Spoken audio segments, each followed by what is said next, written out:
from 7 days to a minimum of 5 full days. The changes come into force on Monday. Sajid Javid saying official data is showing 2/3 of patients are no longer infectious after 5 days. And testing will help identify those who can leave isolation early. After reviewing all of the evidence, we've made the decision to reduce the minimum self-isolation period to 5 full days in England. From Monday, people can test twice before they go, leaving isolation at the start of day 6. Sajid Javid. MI5 has warned MPs that a Chinese agent called Christine Lee is covertly engaging in so-called political interference activities in the UK on behalf of the Chinese Communist Party. The Home Secretary, Priti Patel, says it's deeply concerning that parliamentarians were targeted. In the Commons, former Conservative Party leader Sir Ian Duncan-Smith said Lee's activities called for an overhaul of Parliament's accreditation procedures. The Prime Minister is facing growing calls to quit after apologising yesterday for attending a bring-your-own-booze party in the Downing Street garden during lockdown in 2020. Today, Boris Johnson cancelled a visit to a vaccination clinic in Lancashire because a family member has tested positive for COVID. Voters in Lee, in Greater Manchester, are divided on whether Mr Johnson should stay in his job.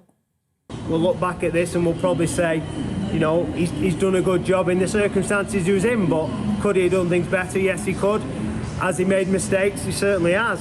He sounded all right at the beginning, but he's not now. He's just contradicted every rule he's made for everybody else to follow, but not doing it himself. I think he's doing so bad with all this corona and that. I don't think he's done so bad. It should lead by example. If he could go to a garden party, why couldn't I serve my customers? People in Lee, in Greater Manchester, having their say on Boris Johnson there.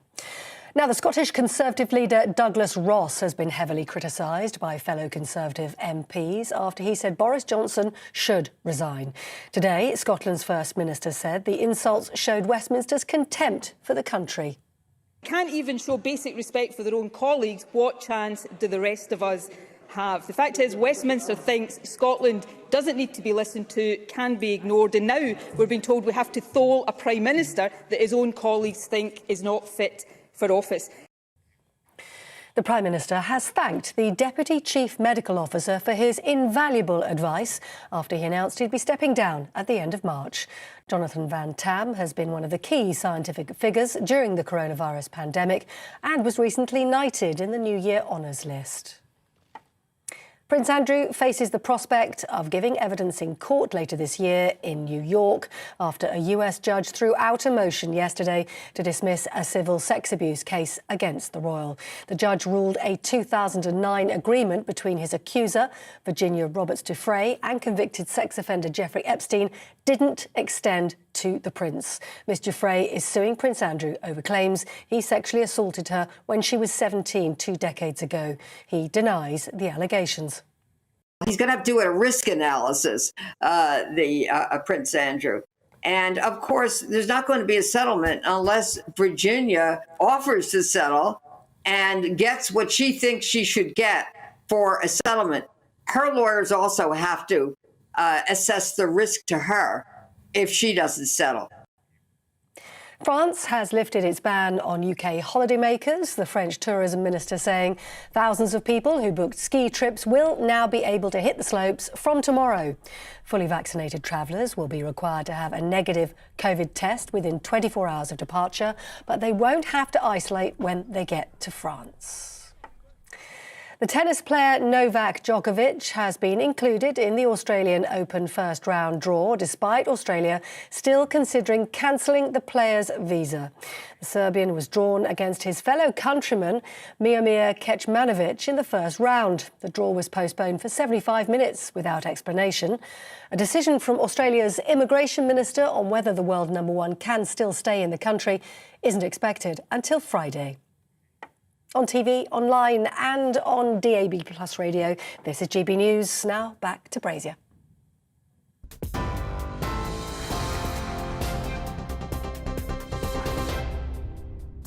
Well, hi there, giving the news a twist on this episode of Brazier. Do Tory grandees think it's time for Boris to step down, or having seen so many storms blow over, do they think he can hang on? Anne Whitaker will be joining me. Also, the High Court ruled it was unlawful for the government to use a VIP lane to award PPE contracts. The Taxpayers Alliance join me. And as the RAF and Richard Branson hook up to launch a rocket into orbit in the next few hours, can Britain stay in the emerging space race? We don't have Branson, but we do have the nation's favourite Brummie space expert.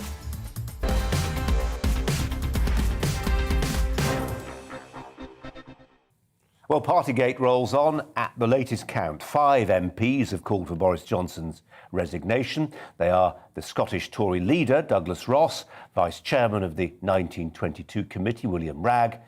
His decision came when we were on air last night. Sir Roger Gale, Julian Sturdy and Caroline Noakes. We've lost count of the negative front pages. But notably, and I think within the last hour or so, The Spectator, a magazine, as you know, formerly edited by the Prime Minister, and something of a touchstone, a cornerstone of the Tory faithful, has this front page. It's asking, quite simply, pithily, is it over? A less than flattering image for the Prime Minister to ponder on. Well, we'll cover the Scottish Tory revolt in the second hour of the show and speak to one MSP who wants out, or wants Boris out. But here in Westminster, one of the favourites to replace Mr Johnson, Rishi Sunak, the Chancellor, could give only lukewarm support yesterday, and notably absent from the Commons yesterday. So, is it nearly over for the Prime Minister? Joined by Tom Harwood, our political correspondent, who's alongside me here in the studio, having had a very busy 48 hours. Does what the Spectator say, or even wonders with a question mark, matter, Tom? I think it does, but I think it reflects a wider mood. And I was sitting there in the House of Commons yesterday for that seismic Prime Minister's Questions event, where the Prime Minister really had to step up to the mark and had to make a pretty significant intervention into this debate. Of course, he had been silent for the best part of 2 days while this story was rolling on. Well, yesterday we finally heard his side of the story, and for some it's been enough. Of course, 5 Conservative MPs isn't an avalanche, but it is a trickle, and it's a trickle that may be damaging. Trickle, Tom. It's not a moving trickle, is it? If I'm mixing too many metaphors, I apologise, but you know, it seems to have stopped at 5. It seems to have. I mean, let's be real. It started with 1, it moved to 2 over the course of yesterday, and indeed into last night it's trickled, but it seems to have been stemmed for now, and stemmed potentially for one reason, and her name is Sue Gray. Of course, Sue Gray is the civil servant who is compiling the report into all of the alleged events, parties, whatever we want to call them, that occurred across government, or alleged to have occurred across government in the last 2 years. Now, we're expecting to be reporting early next week. One suggestion is that it might come out on Tuesday. Now, that will be a pretty watershed moment. Depending on what Sue Gray's report says, we might well hear more Tory names come out of the woodwork. Tom, what on earth's going on in Scotland? I mean, this is the Conservative and Unionist Party. We heard Nicola Sturgeon making merry today, ridiculing Scottish Tories, saying, you know, you've not even got the support of your allies at Westminster. It's manna from heaven for her. Is this a lasting breach in the works, do you think? Well, we need to look at who Douglas Ross is as a politician. He's someone who was originally an MSP, became a Member of Parliament, and indeed, when he stood to be leader of the Scottish Conservative Party around a year ago, he did that off the back of having resigned as a minister under Boris Johnson. Why did he resign? Over the Barnard Castle affair. So he's got form on taking a pretty strong view on alleged breaches, on perceived breaches, or indeed on breaches of COVID rules. This is part of his brand as a politician, but also if we look at the particular unique circumstances of Boris Johnson in Scotland, he is less well respected in that part of the country than in other parts of the country. And indeed, Ruth Davidson, the former leader of the Scottish Conservatives, had some pretty blunt words to say on social media and indeed in the House of Lords about Boris Johnson. Douglas Ross is seen in some respects as her protégé. For him to not go as far as Ruth Davidson would be tricky. And then, of course, once the leader of the Scottish Conservatives has said something, it's very hard for the MSPs, the Scottish Conservative MSPs, to not then fall in line. So subsequently, we saw one by one every single single Tory Scottish MSP fall in line behind Douglas Ross. Because they have to. It's that sort of inevitable chain reaction, isn't it? Tom, thanks very much indeed. Cheers. Well, let's turn to the former Tory Cabinet Minister now, Anne Widdecombe, who's seen a few of these scandals come and go in the course of a distinguished parliamentary career. Anne Widdecombe, thanks ever so much for your time. Do appreciate it. Shall we start with the newest bit of news first? And that is, I suppose it's news, that front page of The Spectator, wondering very publicly whether it's over for the Prime Minister. James Forsyth, very well-respected political editor of The Spectator, talks about this being the gravest peril of Boris Johnson's premiership. That helps us calibrate just how serious this is. What say you? It is serious, but I would say to the Tory party, as I have been saying since yesterday, that this isn't about them. This is about a country which at the moment has an economy that has crashed because of COVID, has record NHS waiting lists, and has still huge problems, particularly with Northern Ireland, in terms of getting a Brexit really properly finished. Now, this is not the moment to create a period of several months' instability while we have a leadership election, with the civil service not knowing whether to implement long-term policies because they don't know who the Prime Minister is going to be, the EU, with whom we're negotiating on Northern Ireland, not knowing if they're going to be negotiating with the same person. And it is the wrong moment to create instability. Now, I think Boris should very simply be told, you know, this is absolutely, you're in the last chance saloon, totally in the last chance saloon. There would be a formal leadership motion in the autumn anyway.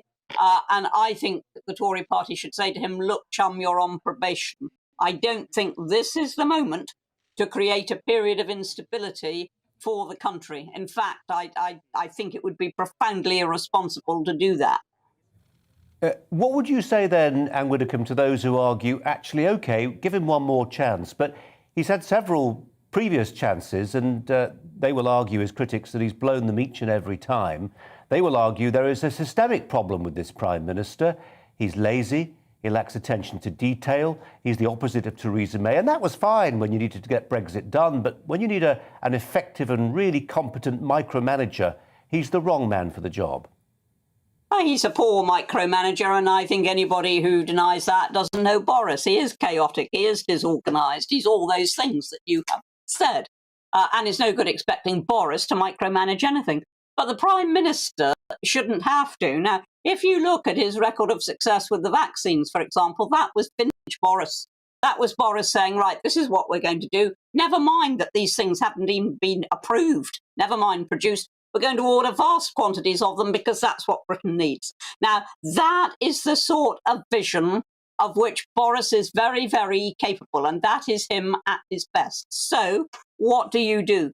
You let the Prime Minister do the macro management, which he's actually exceptionally good at, and you give him what he has lacked throughout, which is an advisor who will take charge, if you like, of the micromanagement, who will say, one of those, he had one of those who had trouble finding Barnard Castle. No, he didn't have one of those. There's no way you can call Dominic Cummings a micromanager. He was no such thing, if you like. He was almost a rival to Boris in macro management. He had big visions. Hard rains were going to fall on the civil service, blah, blah, blah. He had huge vision. What Boris needs is a very highly competent backroom organiser, not policy maker, organiser, who will make sure that he's seen the material he's supposed to see, that he has a comb through his hair just before he goes on the television, that he knows what his diary consists of. He needs a very highly competent backstage micromanager, and he's never had one. You can't look to Carrie for that. I mean, she doesn't do that. I think we might disagree on the comb. I mean, the hair is probably the best thing that Boris has got going for him right now. Just on the point you make about the boost, the effectiveness, the success of that booster programme, which went through 30 million booster jabs a couple of days ago. There's an old saying in politics that it's important to be lucky, as in life, you might say. I just wonder whether you feel that Boris was unlucky with the timing of this. We're going to focus a little bit later on what felt like a turning point yesterday with the COVID numbers. There's a big shift. Week on week, they fell. New cases fell 50,000. across the country. That feels like an endorsement of the Boris Johnson policy on Omicron, certainly set against Wales and Scotland it does. But unfortunately, he didn't have the opportunity to crow about those numbers because he was facing questions in the Commons.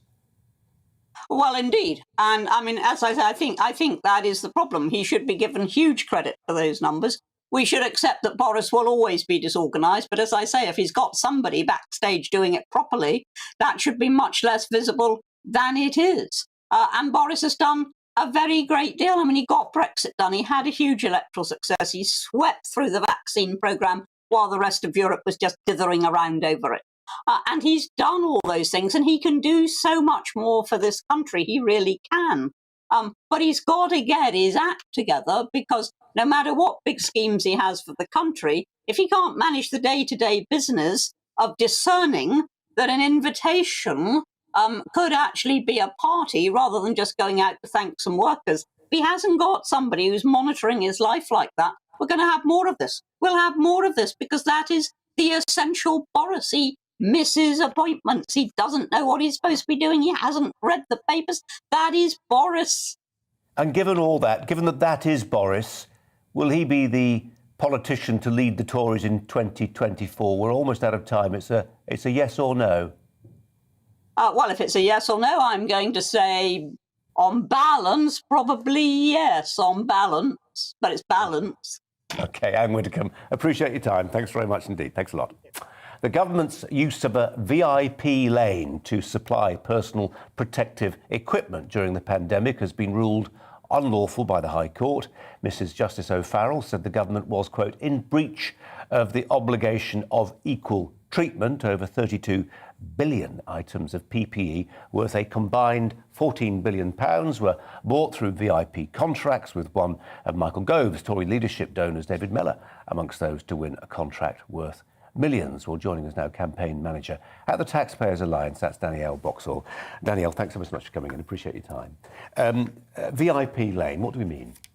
Well, so this was a lane that was set up to sort of prioritise and skip the queue, essentially, in the public procurement process of accessing PPE. So the Department for Health initially set up an 8-stage process. But what we know from the National Audit Office is that there were actually about 70 contracts that were put through ended up succeeding in getting contracts before this 8-stage process got put into place. And then after that, they also created this VIP lane for people that had contacts or well-known businesses that they thought might be able to provide the supplies that they were looking for ahead of the 8-stage process. So they sort of effectively skipped the queue there and went in and got these contracts. There's a danger here, isn't there? In the cool light of High Court jurisprudence, we forget the panic of the time, don't we? We think back to that time when it was a case of, we don't care where you get the PPE from, just get hold of the stuff, because people are dying and more will die if you don't get hold of it.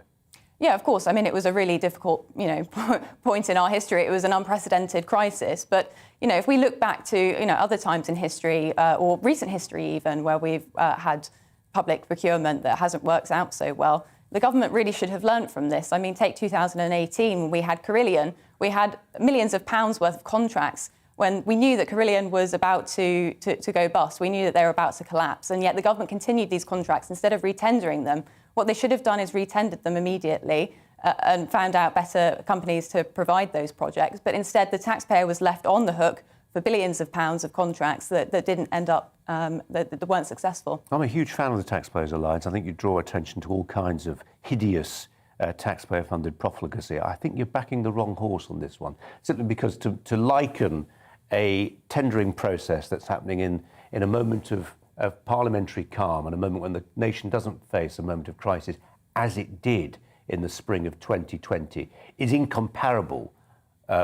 You're comparing a panic situation with one when it's business as usual, and the two things are incomparable. Yeah, but of course, taxpayers will still be questioning why their money was wasted on, projects that were... They will, Daniel, but there'll be more understanding because they understand the essential equation, which was if you didn't get your hands on the PPE really quickly, and heaven knows people like me and people like me all through the media were screaming for the government to do everything it possibly could to get ahead of the Chinese, get ahead of the Italians. People were wearing bin liners, for heaven's sake. It's very easy to think in the cool light of day that processes were not followed in the way we'd like to have seen them followed. it was a moment of crisis. Go easy on them. Yeah, of course, but there was still millions and billions of pounds worth of money that was wasted on ineffectual PPE. And the government, the Public Health England was set up to prepare the UK, to prepare the country for a potential pandemic. Of course, PPE wasn't part of their sort of requirement, it wasn't part of their remit, but they still could have done more to sort of prepare us for this kind of situation. And I think this is a moment where we could really learn a lesson about what the government should be doing and what public bodies should be doing to prepare us for future crises. And finally, I suppose a moment to think ahead when perhaps, because now, surely, we recognise, don't we, this is probably not the last pandemic that we'll face us in the course of our lifetimes. The government can do things in terms of making sure it warehouses future PPE. And there's always a danger that people then say, why did you go to all that trouble and spend tens of millions of pounds on PPE we never use? You get the same argument about things like, tractors bought to clear runways when it snows once every 10 years really heavily to close an airport. There's that constant balance, isn't there, between what government needs to do prudentially for the worst case scenario and making sure it's also spending our cash, and it is our cash, properly. Yeah, of course. And, we always want to see that value for money for taxpayers that should be the aim of any government in any public procurement setting. And I think there's going to be a real conversation now about, these sort of just-in-time type systems versus, stockpiling or, having more supply at home and, making our own supplies even. And I think that's a real debate that we need to be having in the next few years about how much value for money the two systems provide. Yeah, and we can all agree that single-use plastic ended up being quite useful, didn't it? Daniel Boxall, thanks very much indeed. You're watching Colin Brazier on GB News, on TV and on radio. Lots more coming up today. We're going to be looking to the skies, quite high up in the skies. Richard Branson works with the RAF to launch a new rocket booster into space. But first, the weather. Hello again. A fine winter's day out there for many of us with plenty of blue sky, but there will be some frost and fog forming overnight, especially where we've got the clear skies today. The one exception, Scotland, where tighter isobars around the periphery of this high is leading to stronger winds.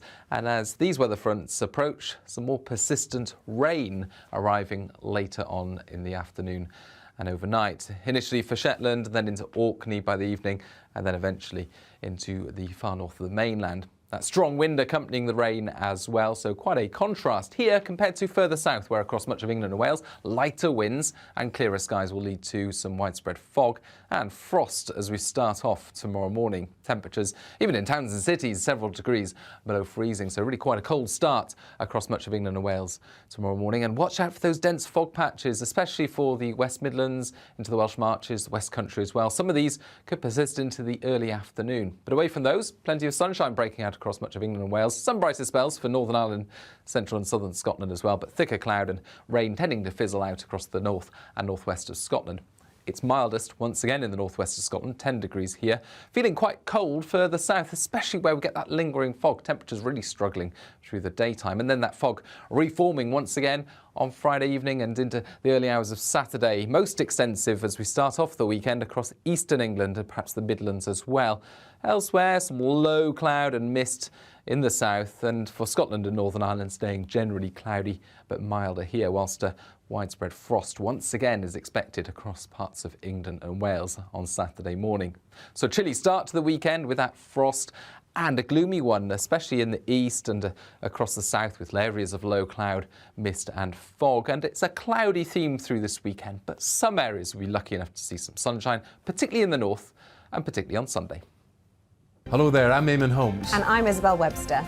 And we hope you can join us for Breakfast with Eamon and Isabel. You make me laugh out loud, belly laugh. Is that important first thing in the morning? Yeah, absolutely. And there's me trying to be deadly serious. News is a serious business. Yeah, I have to rein you in sometimes. Well, it doesn't stop us laughing at it. It doesn't stop us having an opinion on what's going on. Yeah. And it certainly will not stop us reflecting what you think. Weekdays from 6 to 9:30 on GB News.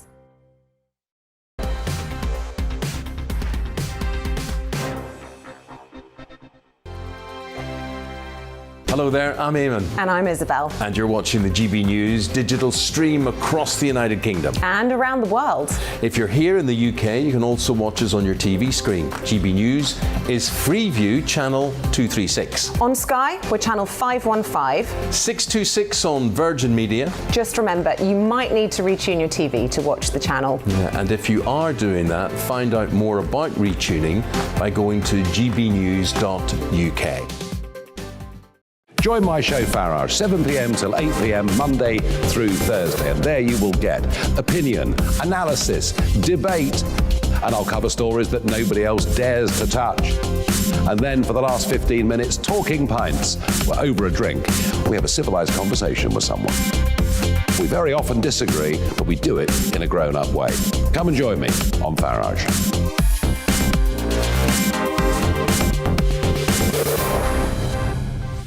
I'm Dan Wootton. Join me Monday to Thursday from 9 to 11 for the feistiest and most fun news debate on TV, where free speech reigns. I'll bring you a sharp take on the day's biggest stories, bombshell newsmaker interviews, and A-list guests.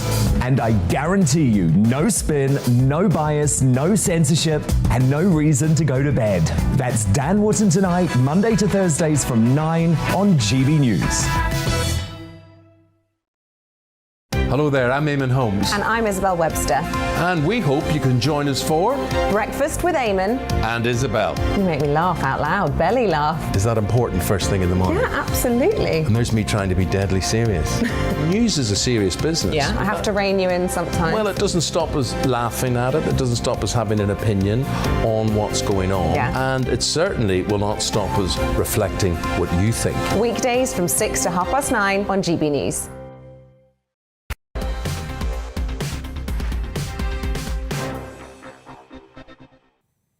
Welcome back. You're watching Colin Brazier on GB News on TV and on radio. On the face of it, a story of buccaneering British engineering and daring-do. Sir Richard Branson taking on America's space billionaires with a launch in a few hours to test a new satellite launch system. Well, fairly new. It makes for a pleasing headline. An RAF fighter pilot will be at the controls of a 747 as it banks at 35,000 feet and releases the rocket before it fires and heads into orbit. And with more launches expected, including 2 from Cornwall this year, what's not for space-loving patriots to like? Well, for some, the mission seems to be more about marketing than seriously challenging the entrepreneurs who are really leading the space race, the Americans Elon Musk and Jeff Bezos. Let's get the thoughts of space writer Andy Lound now, who joins us. Andy, welcome to you. Are you excited about this launch? I am, yes, because this is a technology which brings low Earth orbit very close to home with people who have experiments to fly. Because this launching system, essentially a rocket when it's launched uses 3 stages. And there are 3 rocket stages. But in this case, the first stage is a Boeing 747, so it's taking it up to 35,000 feet, and then launching the rocket, which has 2 stages on. So it's actually a cheaper way of launching what's called CubeSats, very small satellites about the size of a loaf of bread. And these can do all sorts of interesting work in low Earth orbit. And therefore, it reduces the cost of launches into low Earth orbit. And of course, their orbits generally are quite short term. They decay eventually and they'll come back down to the Earth. So we're not cluttering anywhere up particularly. But it is a good low cost way of doing it. And the exciting thing about this, of course, the Royal Air Force are actually quite interested. The Ministry of Defence of launching their own satellites up in this fashion. And you could actually put small satellites up very quickly in an emergency, which is also useful perhaps for the military as much as anything else.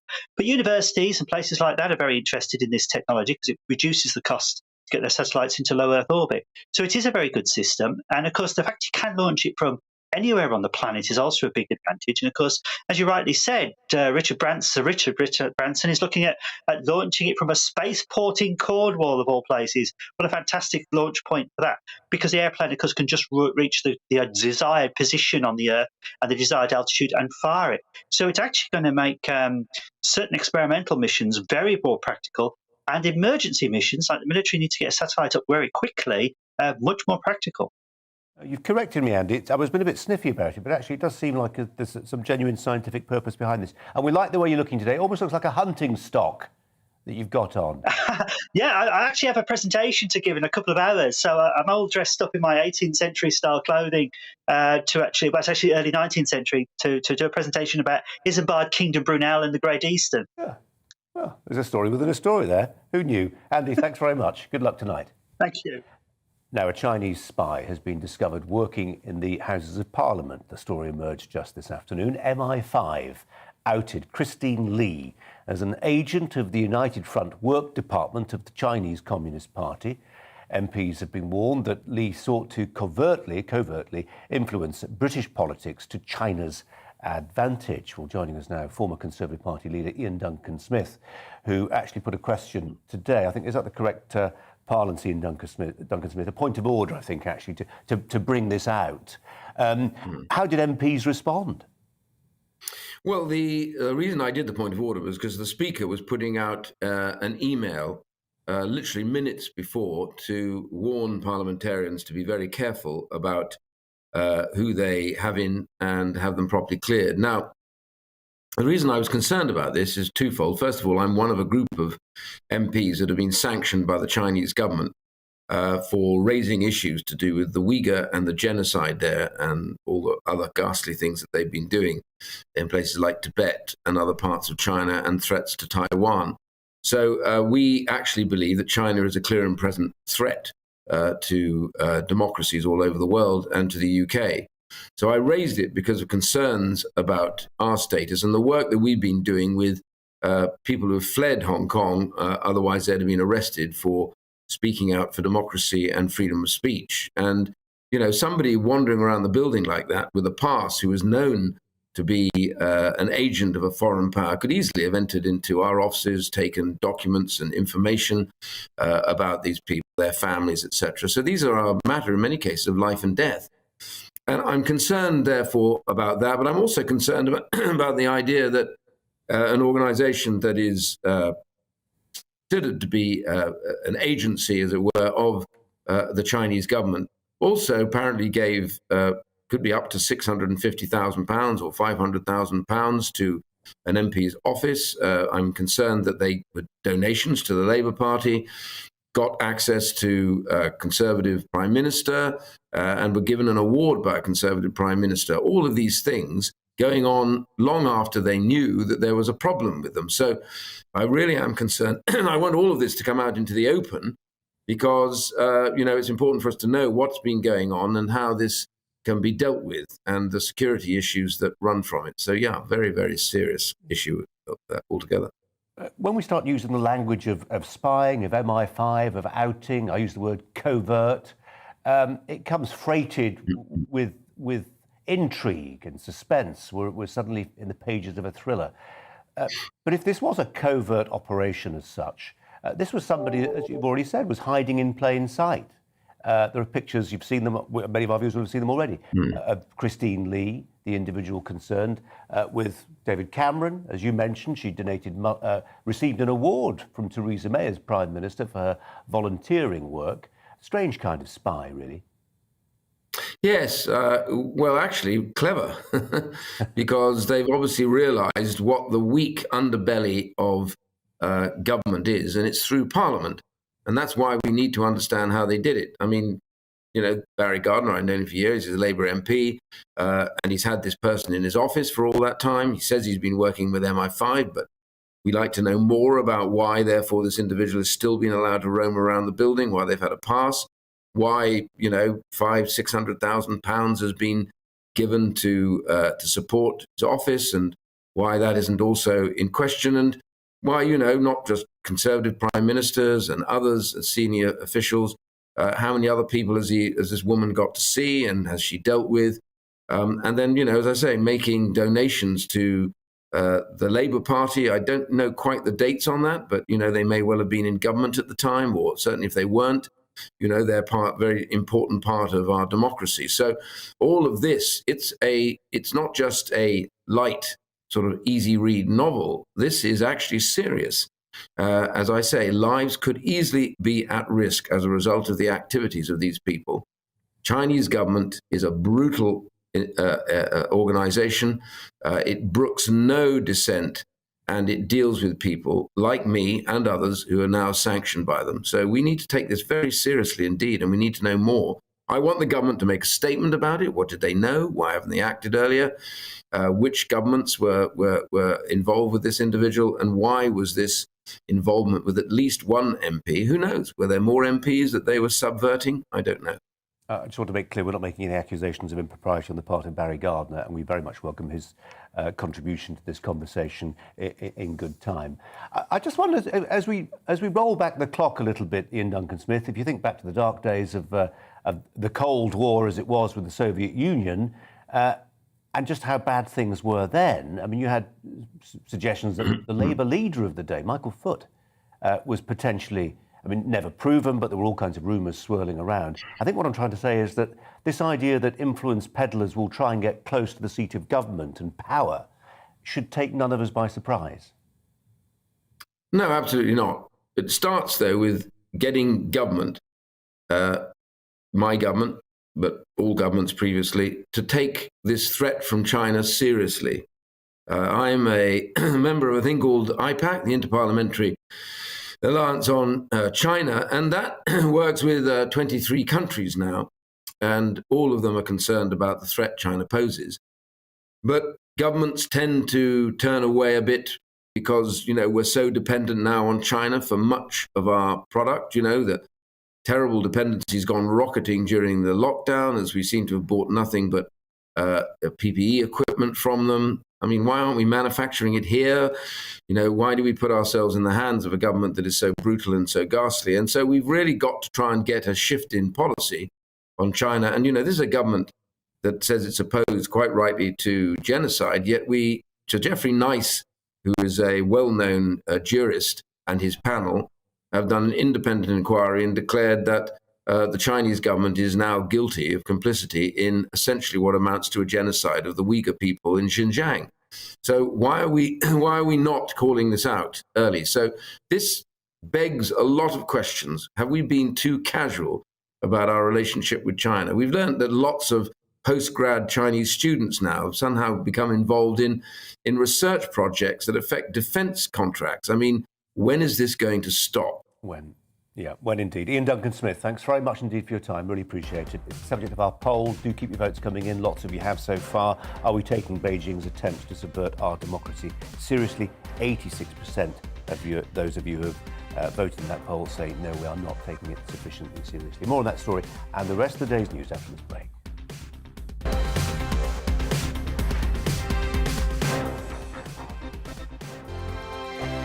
Hello there, I'm Eamon. And I'm Isabel. And you're watching the GB News digital stream across the United Kingdom. And around the world. If you're here in the UK, you can also watch us on your TV screen. GB News is Freeview channel 236. On Sky, we're channel 515. 626 on Virgin Media. Just remember, you might need to retune your TV to watch the channel. Yeah, and if you are doing that, find out more about retuning by going to gbnews.uk.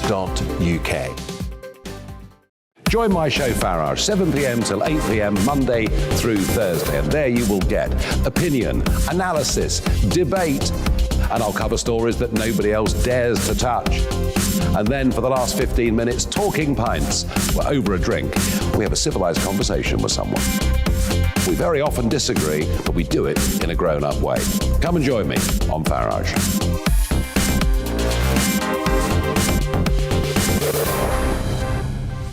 I'm Dan Wootton. Join me Monday to Thursday from 9 to 11 for the feistiest and most fun news debate on TV, where free speech reigns. I'll bring you a sharp take on the day's biggest stories, bombshell newsmaker interviews, and A-list guests. And I guarantee you, no spin, no bias, no censorship, and no reason to go to bed. That's Dan Wootton Tonight, Monday to Thursdays from 9 on GB News.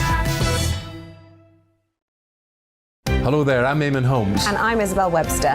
And we hope you can join us for Breakfast with Eamon and Isabel. You make me laugh out loud, belly laugh. Is that important first thing in the morning? Yeah, absolutely. And there's me trying to be deadly serious.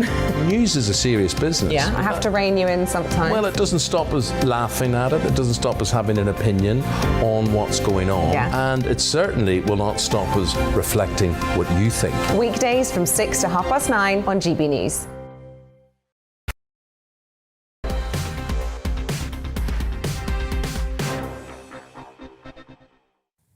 Colin Brazier with you on GB News, on TV and on radio. A lot more still to come this afternoon. After the break, we're going to be mediating our debate very shortly, in fact. Did politicians make and break unjust rules? In fact, we're hoping to be joined by Francis Hoare on that one. Let's tell you about the apparent double standards of the government and the Partygate story, which, if the polls are to be trusted, left 2/3 of the public indignant. Number 10 told us to do one thing and did something else, so runs the story. Downing Street expected the public to make sacrifices they apparently weren't prepared to make, but there's an irreducible core, it seems, of those contacting us who have some sympathy with Boris. Not just that the case against him strikes them as trial by media, but something else, that individual members of the government could never hope to live up to the measures that were always too draconian, that meeting outdoors was never especially risky, and expecting people not to was always folly. Well, as my colleague Dan Wootton said on Twitter, I don't believe Boris Johnson had a disregard for the COVID rules. I think Partygate proves that the restrictions were inhumane and virtually impossible for any healthy person to follow. So today, that's our debate. Did politicians make and break unjust rules that were simply unachievable? Well, we're going to be joined, we hope, in time by a barrister who's got strong opinions on this, the technology permitting, but the technology does allow us to speak to Councillor Scott James Dickinson, who's a Labour County Councillor for Druridge Bay, who joins us now. Councillor, thanks so much for your time, appreciate it. I imagine there'll be a lot of people listening to that question and thinking, well, no, hang on a minute. If these people made the rules, it doesn't matter how unachievable they made the rules, how high the bar was set, they raised the bar, they need to abide by the rules. Well, and I think that's a perfectly reasonable position for anybody to take. My community was no different. It had loved ones that couldn't go and see. It had Christmases that people couldn't come together. If people took the rules seriously, they were implemented to try and protect the citizens of the country.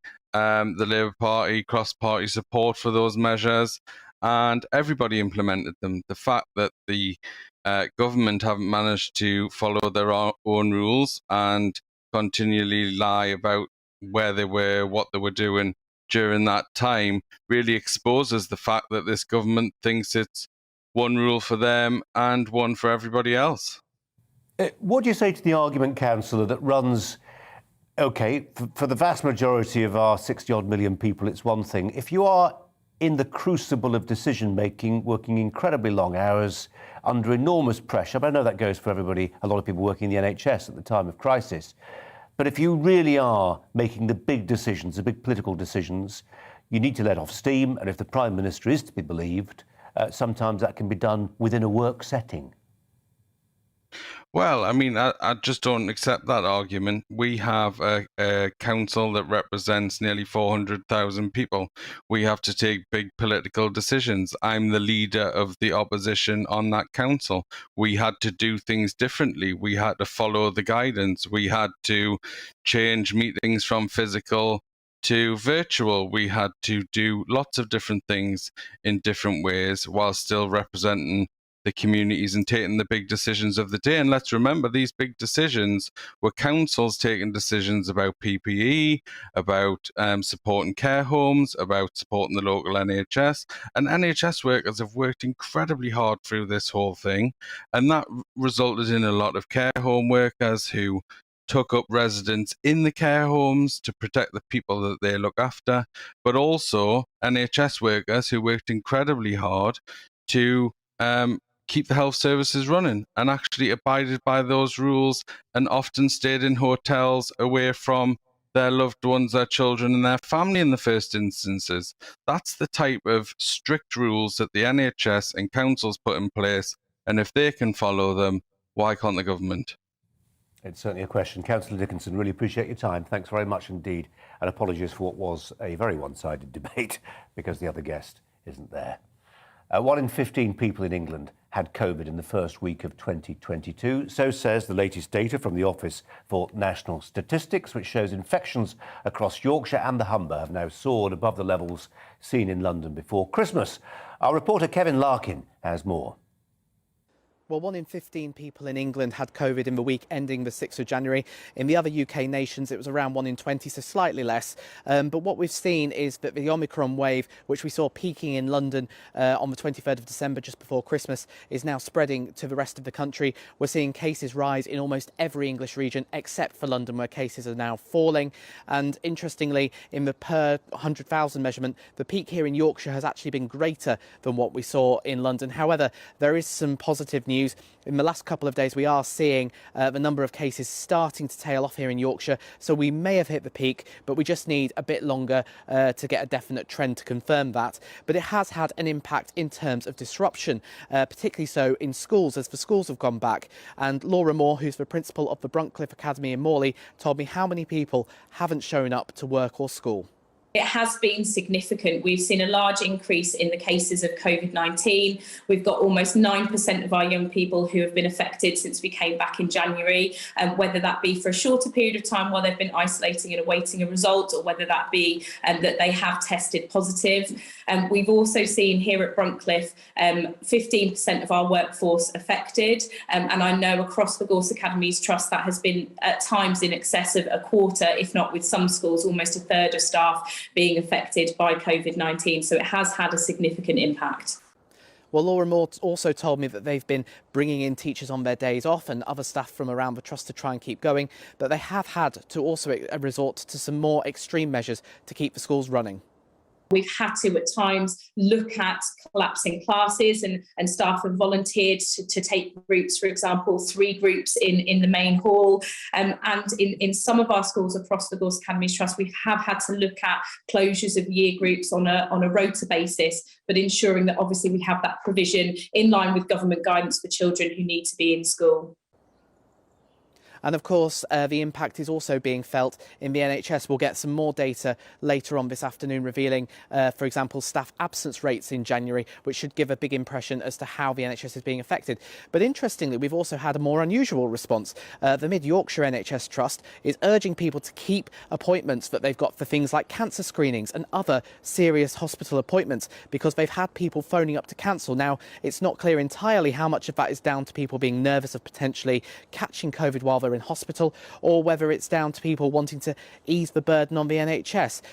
I spoke to the Mid Yorkshire Trust's Chief Operating Officer, Trudy Davis, about this. People are anxious, they listen to the national advice, which is absolutely correct, to try and avoid social contact as much as possible. And they think that as the NHS is under pressure, that we won't be offering those appointments. Mostly it's a good intent and people trying to support the NHS, which we are extremely grateful for. But our job as an NHS is to look after patients, and we provide a service and we want to do that. And we will do that for as long as we possibly can. So those patients that are invited to an outpatient appointment, we urge them to keep it, and we will do our best to keep them safe if they can do their best to keep us safe. NHS England has also sent us this statement saying the Omicron variant is spreading rapidly and this high instance of community infection is infecting everyone, including NHS staff, which is leading to higher levels of staff absence, and teams are working hard to minimise any impact from this and to work flexibly during this time. We are working to support trusts with their staffing levels, including deploying both clinical and non-clinical staff from arm's-length bodies to help with the vaccination drive and other clinical settings. So we are expecting more data, as I say, this afternoon, which should give us the full picture of how the Omicron wave has been affecting the health service. See how the weather's affecting Kevin Larkin there. Woolly Hat Day in Yorkshire for Kevin Larkin, our reporter in Yorkshire and Humberside. You're on GB News, on TV and on radio. Coming up on the show, going to be chatting with an NHS doctor about his opinion on whether or not the COVID regulations are working. I can tell you that there has been another significant drop in those Omicron numbers today. First, though, it's time for the weather. Hello again. A fine winter's day out there for many of us with plenty of blue sky, but there will be some frost and fog forming overnight, especially where we've got the clear skies today. The one exception, Scotland, where tighter isobars around the periphery of this high is leading to stronger winds. And as these weather fronts approach, some more persistent rain arriving later on in the afternoon and overnight. Initially for Shetland, then into Orkney by the evening, and then eventually into the far north of the mainland. That strong wind accompanying the rain as well, so quite a contrast here compared to further south, where across much of England and Wales, lighter winds and clearer skies will lead to some widespread fog and frost as we start off tomorrow morning. Temperatures, even in towns and cities, several degrees below freezing, so really quite a cold start across much of England and Wales tomorrow morning. And watch out for those dense fog patches, especially for the West Midlands, into the Welsh Marches, the West Country as well. Some of these could persist into the early afternoon. But away from those, plenty of sunshine breaking out across much of England and Wales. Some brighter spells for Northern Ireland, central and southern Scotland as well, but thicker cloud and rain tending to fizzle out across the north and northwest of Scotland. It's mildest once again in the northwest of Scotland, 10 degrees here. Feeling quite cold further south, especially where we get that lingering fog. Temperatures really struggling through the daytime. And then that fog reforming once again on Friday evening and into the early hours of Saturday. Most extensive as we start off the weekend across eastern England and perhaps the Midlands as well. Elsewhere, some low cloud and mist in the south, and for Scotland and Northern Ireland staying generally cloudy but milder here, whilst widespread frost once again is expected across parts of England and Wales on Saturday morning. So chilly start to the weekend with that frost, and a gloomy one, especially in the east and across the south with areas of low cloud, mist and fog. And it's a cloudy theme through this weekend, but some areas will be lucky enough to see some sunshine, particularly in the north and particularly on Sunday. Join me, Nana Akua, on Fridays, Saturdays and Sunday afternoons here on GB News. Expect fiery debate and passionate discussion as my panel and I take on some of the top stories hitting the headlines. You can look up the statistics. No, you look it up. I hug everyone. We learn from it and try and move on. That's it. Opinion is at the heart of the show. It's a place for open and frank conversation, but without the fear of cancellation. So join me here on GB News on Friday, Saturday and Sunday afternoons between 4 and 6 p.m.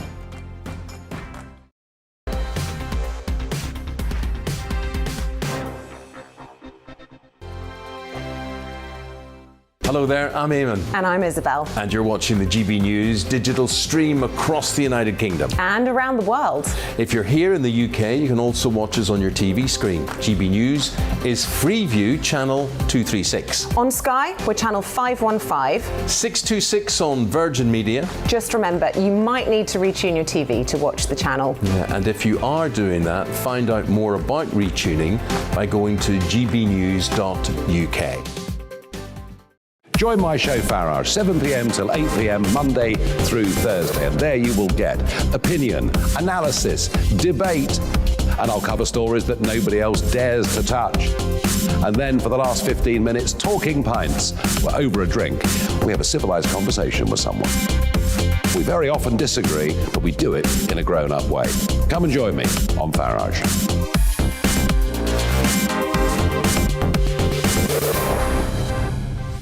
I'm Dan Wootton. Join me Monday to Thursday from 9 to 11 for the feistiest and most fun news debate on TV, where free speech reigns. I'll bring you a sharp take on the day's biggest stories, bombshell newsmaker interviews, and A-list guests. And I guarantee you, no spin, no bias, no censorship, and no reason to go to bed. That's Dan Wootton tonight, Monday to Thursdays from 9 on GB News.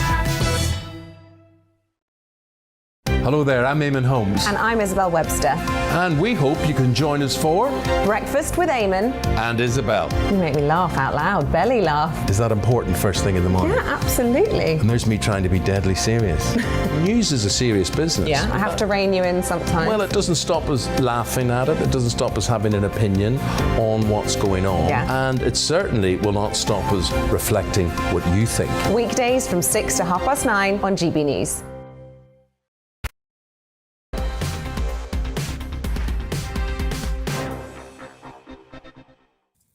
Welcome back. You're watching me, Colin Brazier, on GB News on TV and on radio. Well, daily COVID cases in the UK, they've now fallen for 7 days on the trot. Meanwhile, hospital admissions seem to be plateauing. In fact, according to the government data dashboard, cases, I'm not sure we can use the word crashed, but let's use it, crashed by a third compared to last Wednesday.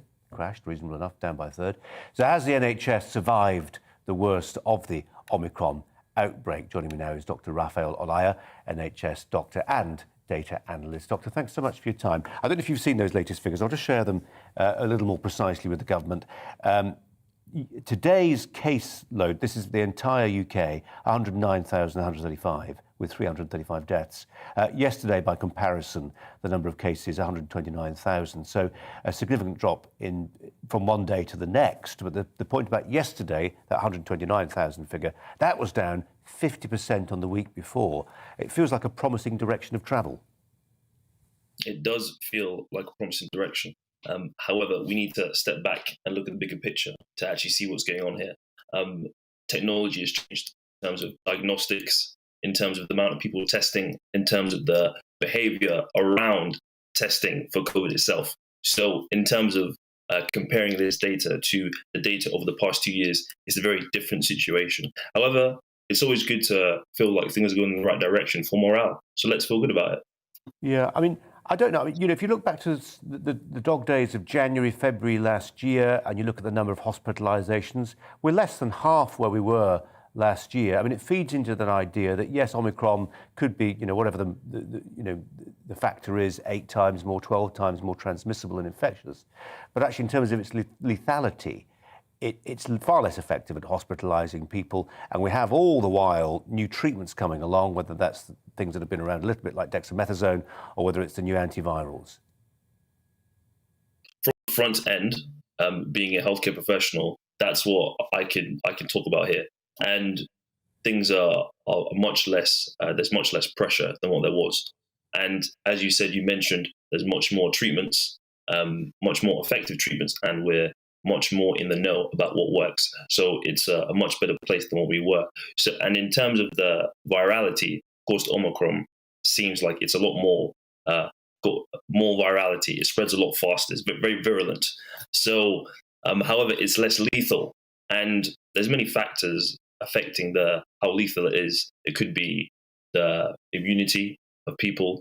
After going through this for 2 years, it'd be hard to think that a lot of people haven't come in contact with the virus itself. So there's many factors that affect these points. I just wonder, Doctor, when it comes to sort of people, I mean, you know, whether you're in general practice yourself or obviously you'll know people in general practice, whether people are starting to maybe, if they avoided because of Omicron coming in, whether those referrals are picking up and whether we're seeing a kind of return to normality in primary healthcare. So saying it's a return to normality, I don't think is the right way to put it. I think people are getting used to it because we have to get used to things and we have to move on. We have to keep calm and we need to carry on. And if there's any organisation that can do that, it's the NHS, because regardless of the controversies that are going on in the media with other perhaps controversial things, NHS needs to turn the other cheek and carry on moving forward for the people and make sure our objectives and our priorities are aligned for the patient. So that's what we're seeing. So people are getting used to it, and we're understanding the situation, and we're moving forward. Well, and we all hope we continue so to do. Doctor, thanks so much for your time. Really appreciate it, and your expertise. Thanks ever so much. I just want to reflect a little bit on some of your correspondence today. I think it's quite striking. I mean, it's only ever a snapshot. A lot of you are getting in touch saying, just, you know, you guys, trial by media, just leave off. Just leave off a little bit. Let me just read 2 or 3 emails which capture the flavour, the tenor of what some of you are saying. Jill writes in, apropos Boris Johnson, the overwhelming opinion among my friends, relatives and work colleagues is that they are not bothered. They are not bothered about the Downing Street drinks. Boris and his team work very hard, and this is definitely not an issue to resign over. The other strong opinion I've had is that the media is on a witch hunt. Please give this topic a rest. Hilda says, I completely agree with Anne Whitaker. She was my guest at the top of the last hour, the earlier hour. she agrees with Anne Whitaker. Please stop asking if the PM should resign. He has run this country at the worst time since the war. No other person could have done a better job. And with a refreshing flourish, she adds, if he went to this gathering or any other gathering shortly after he almost died, he deserved to have a bit of fresh air in his own garden. AD finally says if Boris is forced to resign over the garden party, then so should all the other 100 people at the party. He was not there alone. It's 5 o'clock. You're watching.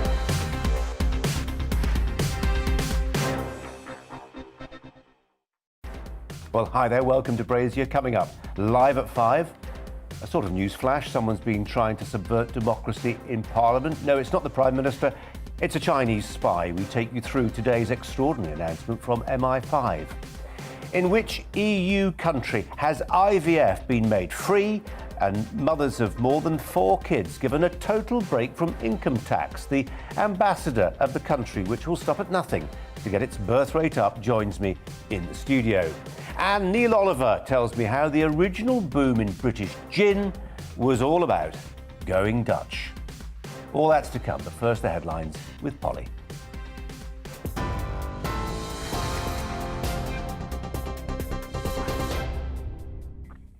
Good afternoon, I'm Polly Middlehurst at GB News. The top stories this hour.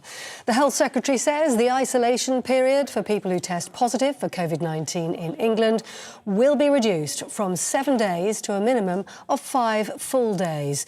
The change comes into force on Monday. Savid Javid says official data shows 2/3 of patients are no longer infectious after 5 days, and testing will help identify those who can leave isolation early.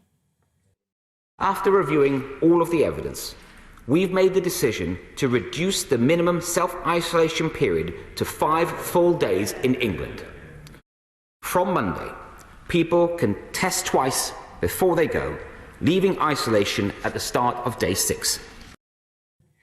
In other news, MI5 has warned MPs that a Chinese agent called Christine Lee is covertly engaging in political interference activities in the UK on behalf of the Chinese Communist Party.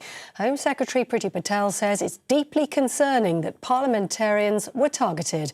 The former Conservative Party leader Ian Duncan Smith told GB News he wants to know how Christine Lee was able to pass and roam around Parliament. It's not just a light, sort of easy read novel. This is actually serious. As I say, lives could easily be at risk as a result of the activities of these people. Chinese government is a brutal organization. It brooks no dissent, and it deals with people like me and others who are now sanctioned by them. So we need to take this very seriously indeed, and we need to know more. Ian Duncan Smith. Now, the Scottish Conservative leader Douglas Ross has been heavily criticised by fellow Conservative MPs after he said the Prime Minister, Boris Johnson, should resign. The PM's facing growing calls to quit after apologising yesterday for attending a drinks party in the Downing Street garden during lockdown in 2020. Today, Scotland's First Minister said the insults at Douglas Ross showed Westminster's utter contempt for the country. Can't even show basic respect for their own colleagues, what chance do the rest of us have? The fact is, Westminster thinks Scotland doesn't need to be listened to, can be ignored, and now we're being told we have to thole a Prime Minister that his own colleagues think is not fit for office. Nicola Sturgeon.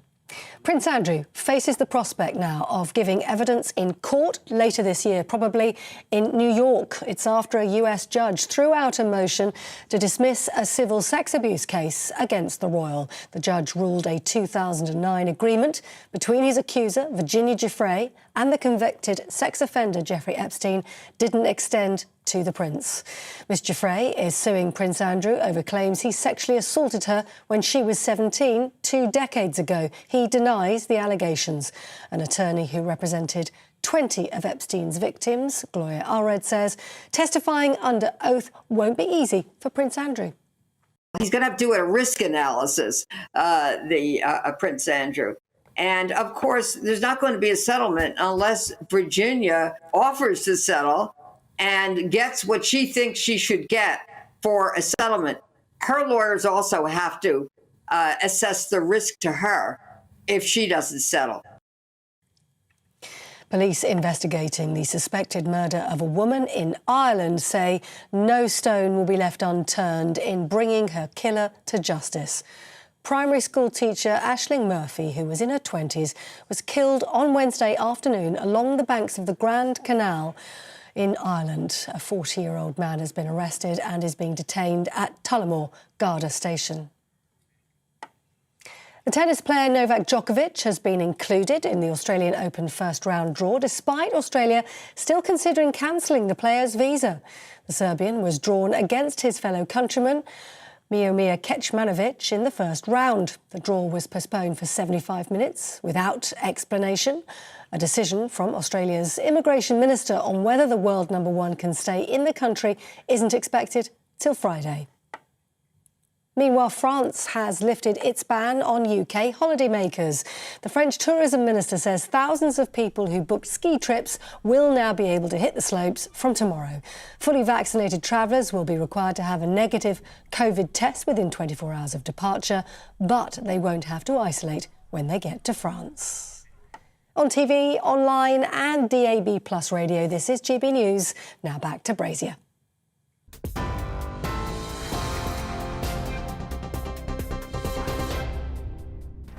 Hi there, giving the news a twist on this episode of Brazier. The daily COVID data figures which show that Omicron is declining and fast.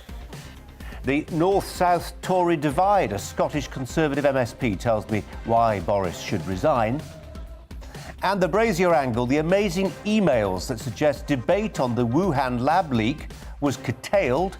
Professor Angus Dalgleish is my guest.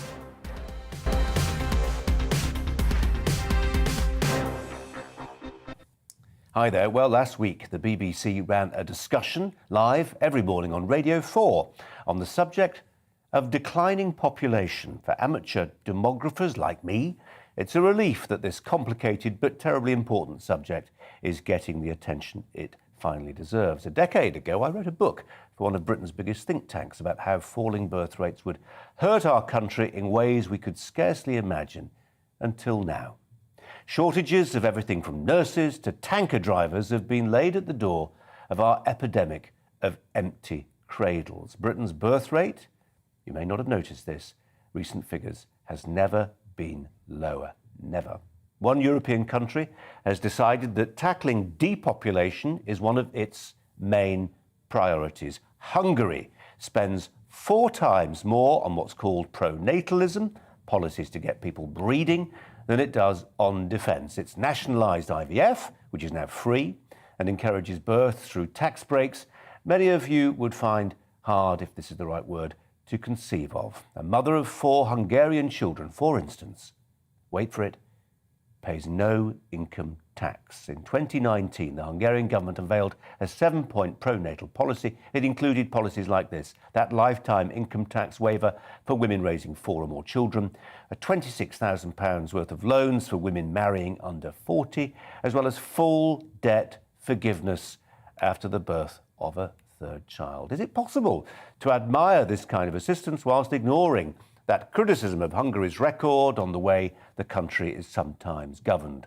Let's ask the Hungarian ambassador to Britain, His Excellency Ferenc Kumin. Mr. Ambassador, thank you so much for coming here into the studio. We really appreciate you coming in. Thank you so much. Why does Hungary, above and beyond any other European country, even countries like Poland, take demography so seriously?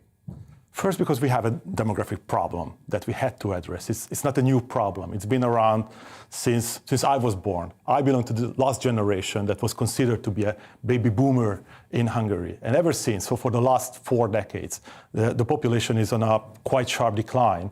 And there haven't been any solutions so far that seem to be working. And we've started from almost around 11 million population, and now we're well below 10 million by now. And this government realized that this problem has to be addressed some way, because if we don't do something about it, there'll be immediate, or not immediate, but slowly, gradually evolving signs in our economy because of the aging population. The pension system cannot serve its purposes. So we have to do something about this. And there's a value choice beyond the entire approach, that we would like to rely on our internal resources and rely on families. And this is the choice of the Hungarian electorate. It's a conservative Christian democratic government that, in a way, represents these values that have the family as the most important unit of the society in the forefront. And we'll come on to that in just a second. Are we in Britain part of your problem? When you talk about that depopulation, I'd love to know visibly whether you see it in the Hungarian countryside with empty villages and like. We see that in some parts of eastern Germany, for instance, don't we? But are we part of your problem? How many young Hungarians, for instance, have travelled to the UK in search of better prospects and work? Yes, of course. After the EU accession, Hungarians were free to travel and free to settle and free to have works anywhere in the European territory. So, of course, an obvious choice was the UK by the time, but it was more than 10 years ago when the big wave appeared here as well. Hungary was suffering of the global financial crisis. It was quite severely hit. And the other government, after the political change in 2010, came with a new set of policies and wanted to turn around practically everything. And as a result of these policies, gradually, slowly, because the heritage was quite difficult, we've now arrived to a situation where we see more people returning from the UK and elsewhere Okay, so and that's not uncommon. I mean, we've seen that in other Eastern European, Central European countries because of Brexit or whatever the reason is, COVID. People have gone back to Poland and Hungary and Czech Republic, etc. What we need to know is whether some of them have been drawn, magnetised back to Hungary by the thought that if they come back to Hungary, it's going to be a whole lot easier to have a family in Hungary than it is in Britain. Yes, the family policy is probably the most important policy of this government. It spends 5% of its GDP, the country, on family policies. And you have to... Just set it in context, Mr. Ambassador. We spend in this country, even at an optimistic view, about 2% of our GDP on defence. You're spending 5% of your GDP on pro-natal policies to get Hungarians to have kids. Correct. And you have to separate family policies from social policies. This is where we have a lot of confusion around us, and this is where the criticism is coming from quite often. Social policy is another beast. It has its goals. It works in our country. It has of course the reasons to be around to do something with people who are in desperate situations. But family policy is a different kind of set of actions of the government. The main goal is to put aside all potential financial obstacles for young couples to have children, because what we try to avoid, that children couldn't come and couldn't be born just because of the young couples, the young married couples are not ready financially to have children. And if they want to have children, otherwise they are ready. They feel that this is the time. There shouldn't be a financial consideration that just stops them to have children. And the other thing, what we try to put in the focus of the entire program is to have more children in the family. You get some benefits when you have one kid. You have substantial benefits if you have two kids. But if you want the big things, the real things, it starts from having 3 kids and onwards. So then you could, practically speaking, you can have the down payment of your first home in a way of a credit that you never have to repay. You showed it in your slides; those were perfectly accurate. And so, if you have 3 or more children, you could more or less settle your real own home without your money. The only condition that is very relevant, that you have to be at work. That's very important, because the vast majority of the benefits are coming from the form of tax reductions, and these are conditions. So the thinking was to help those who are able to help themselves as well, and who are active and willing to do something with their lives on their own as well, and the government is there to support them. Mr. Ambassador, can I prevail upon you just to pause our conversation very briefly? We've got some breaking news which I'm sure many of our viewers will want to know about. This concerns Prince Andrew. Many people have been arguing for the removal of some of his honorary titles, not least those military titles, but others as well. Polly's got some details on this now.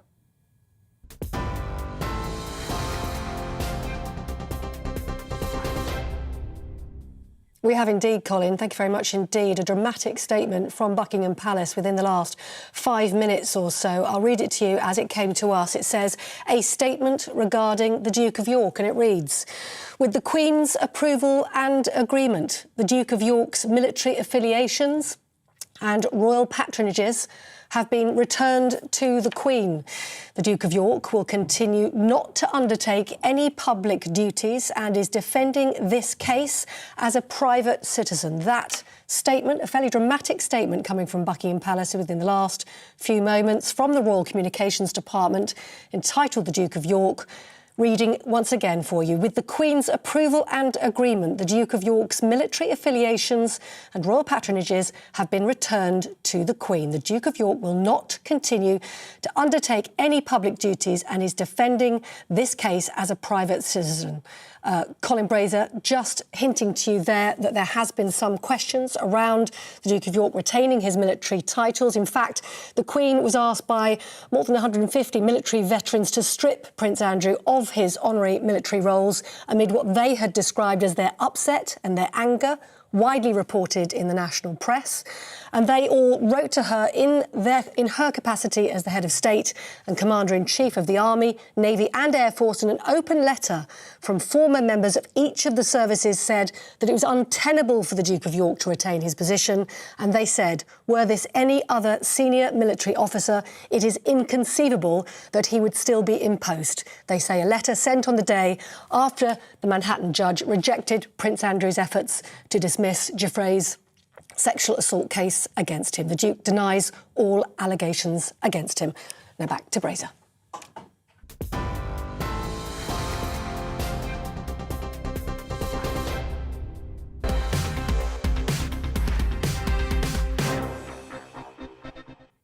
It's a big breaking story, isn't it? The Duke of York losing those patronages, the palace behaving really quite ruthlessly. We'll be bashing the phones trying to get somebody with an inside track on that story through to you within the course of this hour. In the meantime, let's reintroduce you to the Hungarian ambassador to the UK, Ferenc Kumin, who's here to talk about the amazing pronatalist policies. What are pronatalist policies? Attempts to use the tax and benefit system to get people to have children. Mr. Ambassador, a lot of people, especially a lot of women, find this deeply objectionable, this idea that the state is, as they would see it, bribing them to breed. What would you say to them? There's a very obvious answer to all of these concerns. In the heart of our program, there's the choice for women, whether they would like to stay with their children for quite a substantial time. Our programs goes as long and as 3 years old age of the children.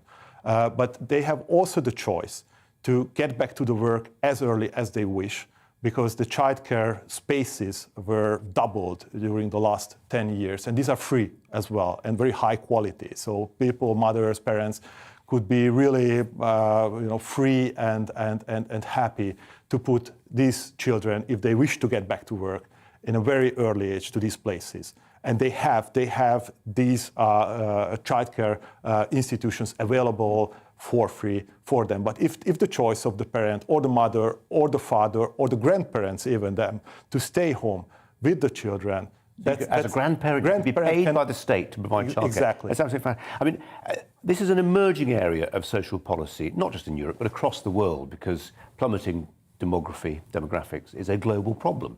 You know, there are solutions from countries like Japan, Singapore, where they're just not, and China, we discussed it only this week. I did a documentary for the BBC World Service looking at some of this and trying to work out what it is that works. And it's really hard, because you're talking about a big lag before you see the results come through.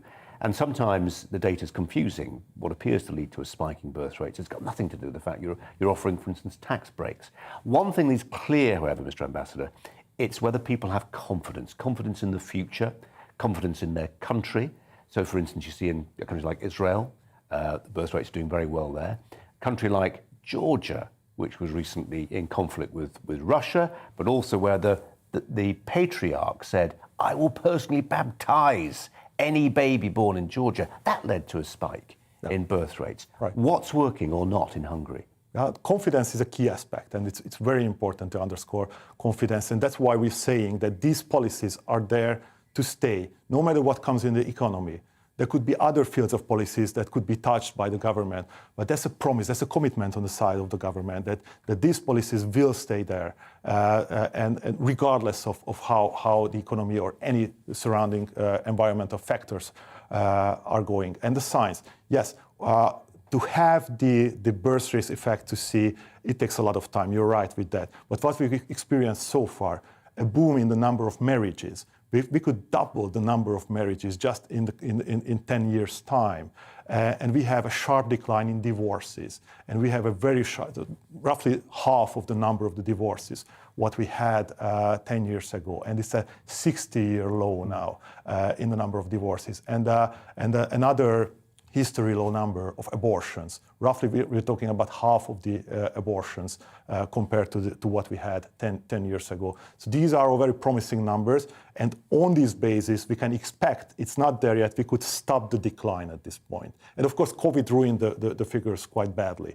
But now, we can expect with all this boom in the marriages and lack of divorces, lack of abortions, that an increase is about to happen real soon. Well, we'd love to talk to you some more when the data's in on that. Mr. Ambassador, we really appreciate you coming in today. I'm sorry we haven't got time to talk about some of the controversies that swirl around the government back in Budapest, maybe on another occasion, but we've got some breaking news to deal with, so appreciate you coming in. Thank you for having me. so much. Thank you.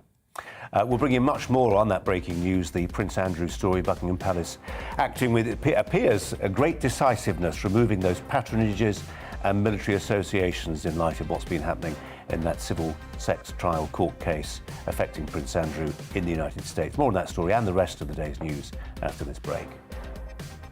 Hello again. A fine winter's day out there for many of us with plenty of blue sky, but there will be some frost and fog forming overnight, especially where we've got the clear skies today. The one exception, Scotland, where tighter ice bars around the periphery of this high is leading to stronger winds. And as these weather fronts approach, some more persistent rain arriving later on in the afternoon and overnight. Initially for Shetland, then into Orkney by the evening, and then eventually into the far north of the mainland. That strong wind accompanying the rain as well, so quite a contrast here compared to further south, where across much of England and Wales, lighter winds and clearer skies will lead to some widespread fog and frost as we start off tomorrow morning. Temperatures, even in towns and cities, several degrees below freezing, so really quite a cold start across much of England and Wales tomorrow morning. And watch out for those dense fog patches, especially for the West Midlands, into the Welsh Marches, the West Country as well. Some of these could persist into the early afternoon. But away from those, plenty of sunshine breaking out across much of England and Wales. Some brighter spells for Northern Ireland, central and southern Scotland as well, but thicker cloud and rain tending to fizzle out across the north and northwest of Scotland. It's mildest once again in the northwest of Scotland, 10 degrees here. Feeling quite cold further south, especially where we get that lingering fog. Temperatures really struggling through the daytime. And then that fog reforming once again on Friday evening and into the early hours of Saturday. Most extensive as we start off the weekend across eastern England and perhaps the Midlands as well. Elsewhere, some low cloud and mist in the south, and for Scotland and Northern Ireland staying generally cloudy but milder here, whilst a widespread frost once again is expected across parts of England and Wales on Saturday morning. So chilly start to the weekend with that frost, and a gloomy one, especially in the east and across the south with areas of low cloud, mist and fog. And it's a cloudy theme through this weekend, but some areas will be lucky enough to see some sunshine, particularly in the north and particularly on Sunday. I'm Darren McCaffrey, and join me on The Briefing Monday to Thursday at 3 p.m. You'll get your afternoon fix of all the latest political stories, debate and analysis, as well as interviews with some of the biggest names in UK politics. It's a problem that affects the whole world, Darren. From Westminster to Cardiff, Edinburgh and Belfast, if it's happening in UK politics, we've got it covered. That's The Briefing with me, Darren McCaffrey, Monday to Thursday, 3 p.m. on GB News.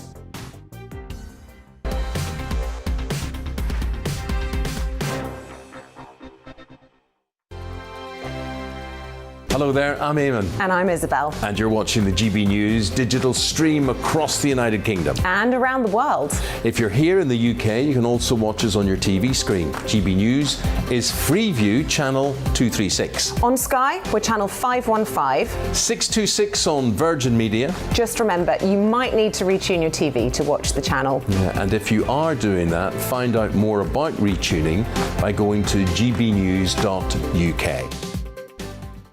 Join my show Farrar, 7 p.m. till 8 p.m. Monday through Thursday, and there you will get opinion, analysis, debate, and I'll cover stories that nobody else dares to touch. And then for the last 15 minutes, talking pints. We're over a drink. We have a civilised conversation with someone. We very often disagree, but we do it in a grown-up way. Come and join me on Farage.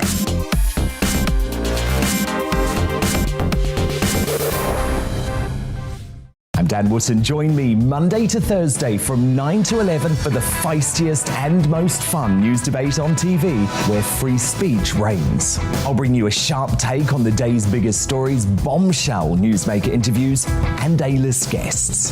And I guarantee you, no spin, no bias, no censorship, and no reason to go to bed. That's Dan Wootton tonight, Monday to Thursdays from 9 on GB News. Hello there, I'm Eamon Holmes. And I'm Isabel Webster. And we hope you can join us for Breakfast with Eamon. And Isabel. You make me laugh out loud, belly laugh. Is that important first thing in the morning? Yeah, absolutely. And there's me trying to be deadly serious. News is a serious business. Yeah, I have to rein you in sometimes. Well, it doesn't stop us laughing at it. It doesn't stop us having an opinion on what's going on. Yeah. And it certainly will not stop us reflecting what you think. Weekdays from 6 to 9:30 on GB News.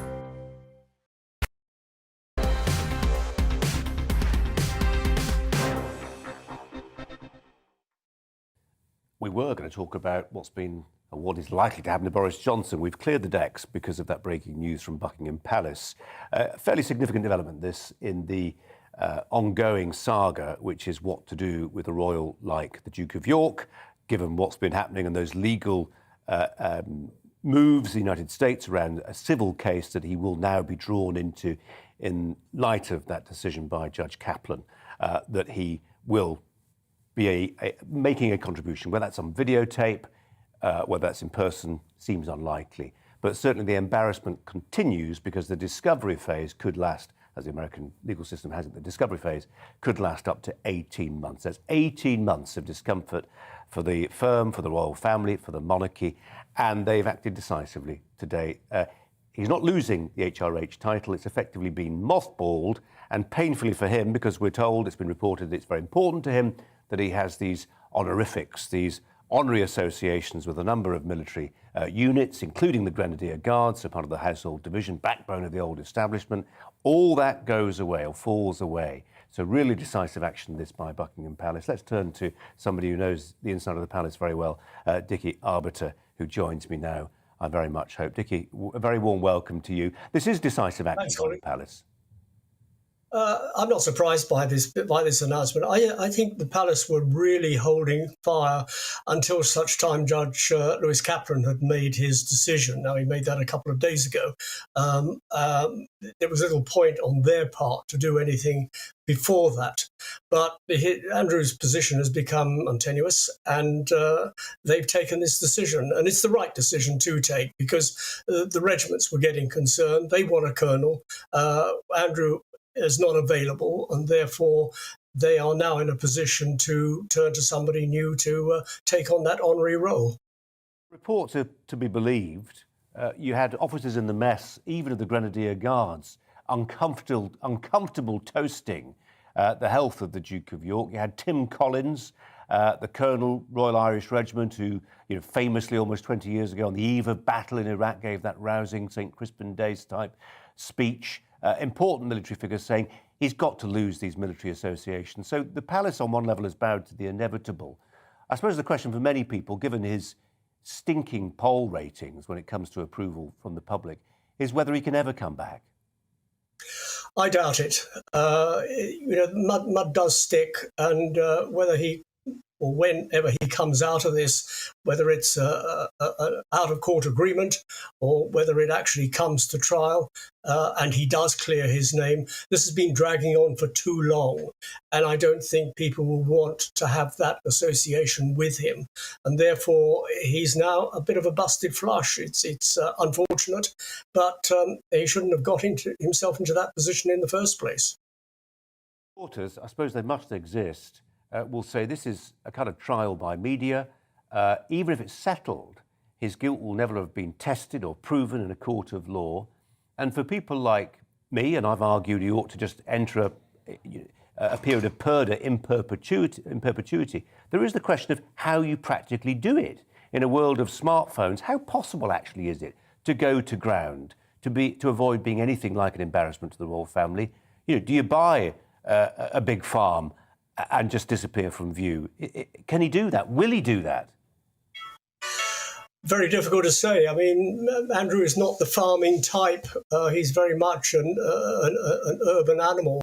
And what he's going to do, that is something that he's got a lot of time on his hands now to think about.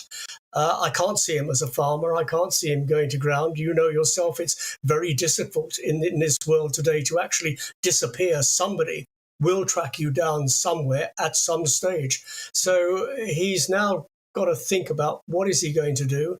He's not an old man. He's just over 60. He's got sort of good 30, 40 years ahead of him. What is he and how is he going to fill those years? That is something he's going to have to take stock of. But first, he's going to have to sort out what is going to happen in this trial. Will it come to trial? Will they an out-of-court settlement? My guess is Virginia Giuffre will want her day in court. Will his team appeal to a higher court in the States? Well, Judge Kaplan is pretty meticulous about the way he operates, and I don't think any judge in a higher court will go against the way that Judge Kaplan has decided that this is a case that will go ahead. So we're living, or he is living, as Andrew, in very difficult and uncertain times. And I don't think anybody, whether you like him or not, would wish that upon anybody. Dickie, really good to talk to you. Dickie Arbiter joining us there to respond to that news that Prince Andrew will no longer use the HRH, His Royal Highness title. Those of you old enough will remember perhaps how there was a squabble of sorts, quite a protracted one involving Diana, Princess of Wales, around that more latterly, the Sussexes as well. It's not been stripped of it strictly, but it's effectively been mothballed. He will no longer use the HRH style. Time for the news bulletin now with Polly.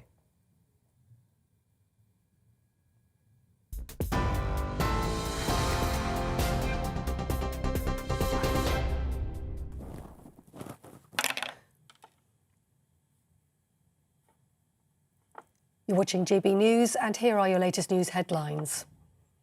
Buckingham Palace has announced within the last 5 minutes the Duke of York's military affiliations and royal patronages have been returned to the Queen. Prince Andrew, who faces a civil lawsuit in the United States over allegations of sexual assault, is defending this case as a private citizen. He will continue not to undertake any public duties.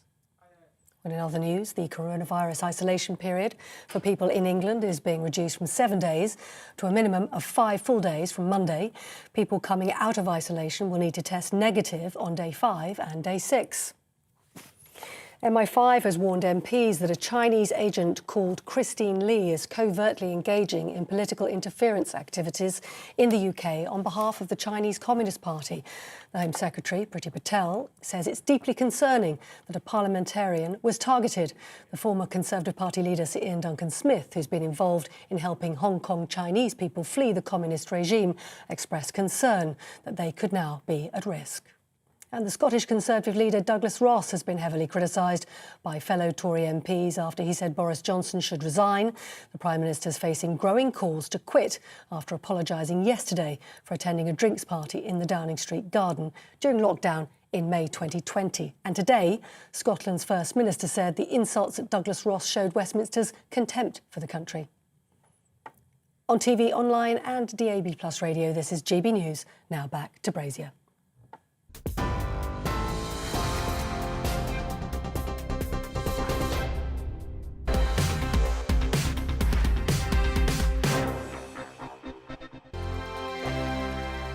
Hello there, I'm Eamon. And I'm Isabel. And you're watching the GB News digital stream across the United Kingdom. And around the world. If you're here in the UK, you can also watch us on your TV screen. GB News is Freeview channel 236. On Sky, we're channel 515. 626 on Virgin Media. Just remember, you might need to retune your TV to watch the channel. Yeah, and if you are doing that, find out more about retuning by going to gbnews.uk. Join my show Farage, 7 p.m. till 8 p.m. Monday through Thursday, and there you will get opinion, analysis, debate, and I'll cover stories that nobody else dares to touch. And then for the last 15 minutes, talking pints. We're over a drink. We have a civilized conversation with someone. We very often disagree, but we do it in a grown-up way. Come and join me on Farage.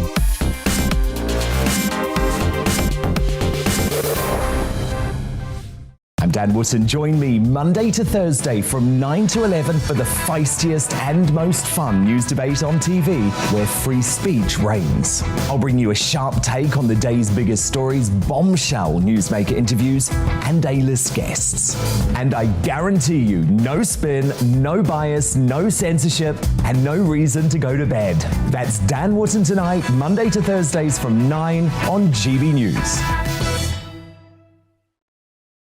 Hello there, I'm Eamon Holmes. And I'm Isabel Webster. And we hope you can join us for Breakfast with Eamon. And Isabel. You make me laugh out loud, belly laugh. Is that important first thing in the morning? Yeah, absolutely. And there's me trying to be deadly serious. News is a serious business. Yeah, I have to rein you in sometimes. Well, it doesn't stop us laughing at it. It doesn't stop us having an opinion on what's going on. Yeah. And it certainly will not stop us reflecting what you think. Weekdays from 6 to 9:30 on GB News.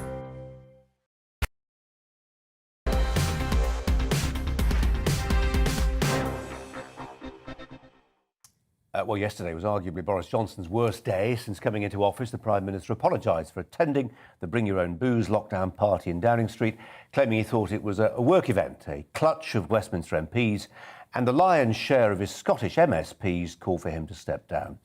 But he didn't lose a single minister, even if Rishi Sunak's endorsements have been, for some at least, unconvincing, and at least some of his MPs have been defending him. One of the indefatigable few joins me now. That is the Conservative MP for Lichfield, Michael Fabricant. Mr. Fabricant, thanks so much for joining us. Appreciate your time as ever. How bothered are you with, if you caught sight of the front page of The Spectator, the Conservative Bible of sorts, formally edited by the Prime Minister, which has got a front page saying is it over? Not saying it is over, is it over, question mark.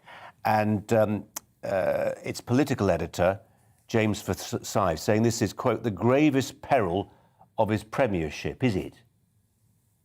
Well, it's certainly the gravest peril because up to now he's been immensely popular and, of course, incredibly popular with MPs because he's kept ahead despite the fact that we're in the middle of a parliament. Normally you would expect Labour to be ahead and normally we've been 10 points ahead. But, of course, things went badly downhill when he decided that the process of the ruling over Owen Paterson, who subsequently resigned as an MP, was not as it should be.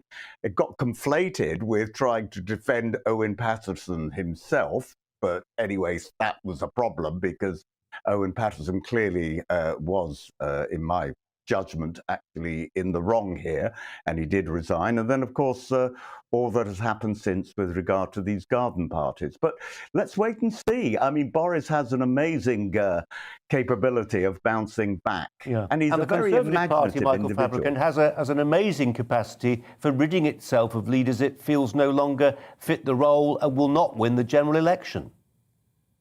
Well, that's quite right. And people say that the Conservative Party is the most ruthless of parties in Europe. I'm not always sure about that. But, you know, I was pretty ruthless when it came to John Major and Theresa May, in that I voted against them in votes of no confidence.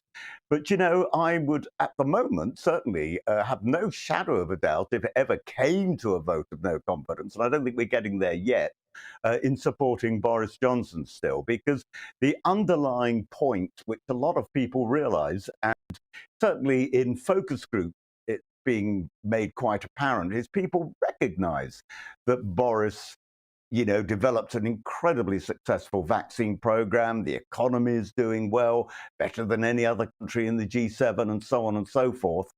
He has said he's sorry. I mean, you've heard all this and you've been covering it for the last 24 hours. It's very much a wait and see time now.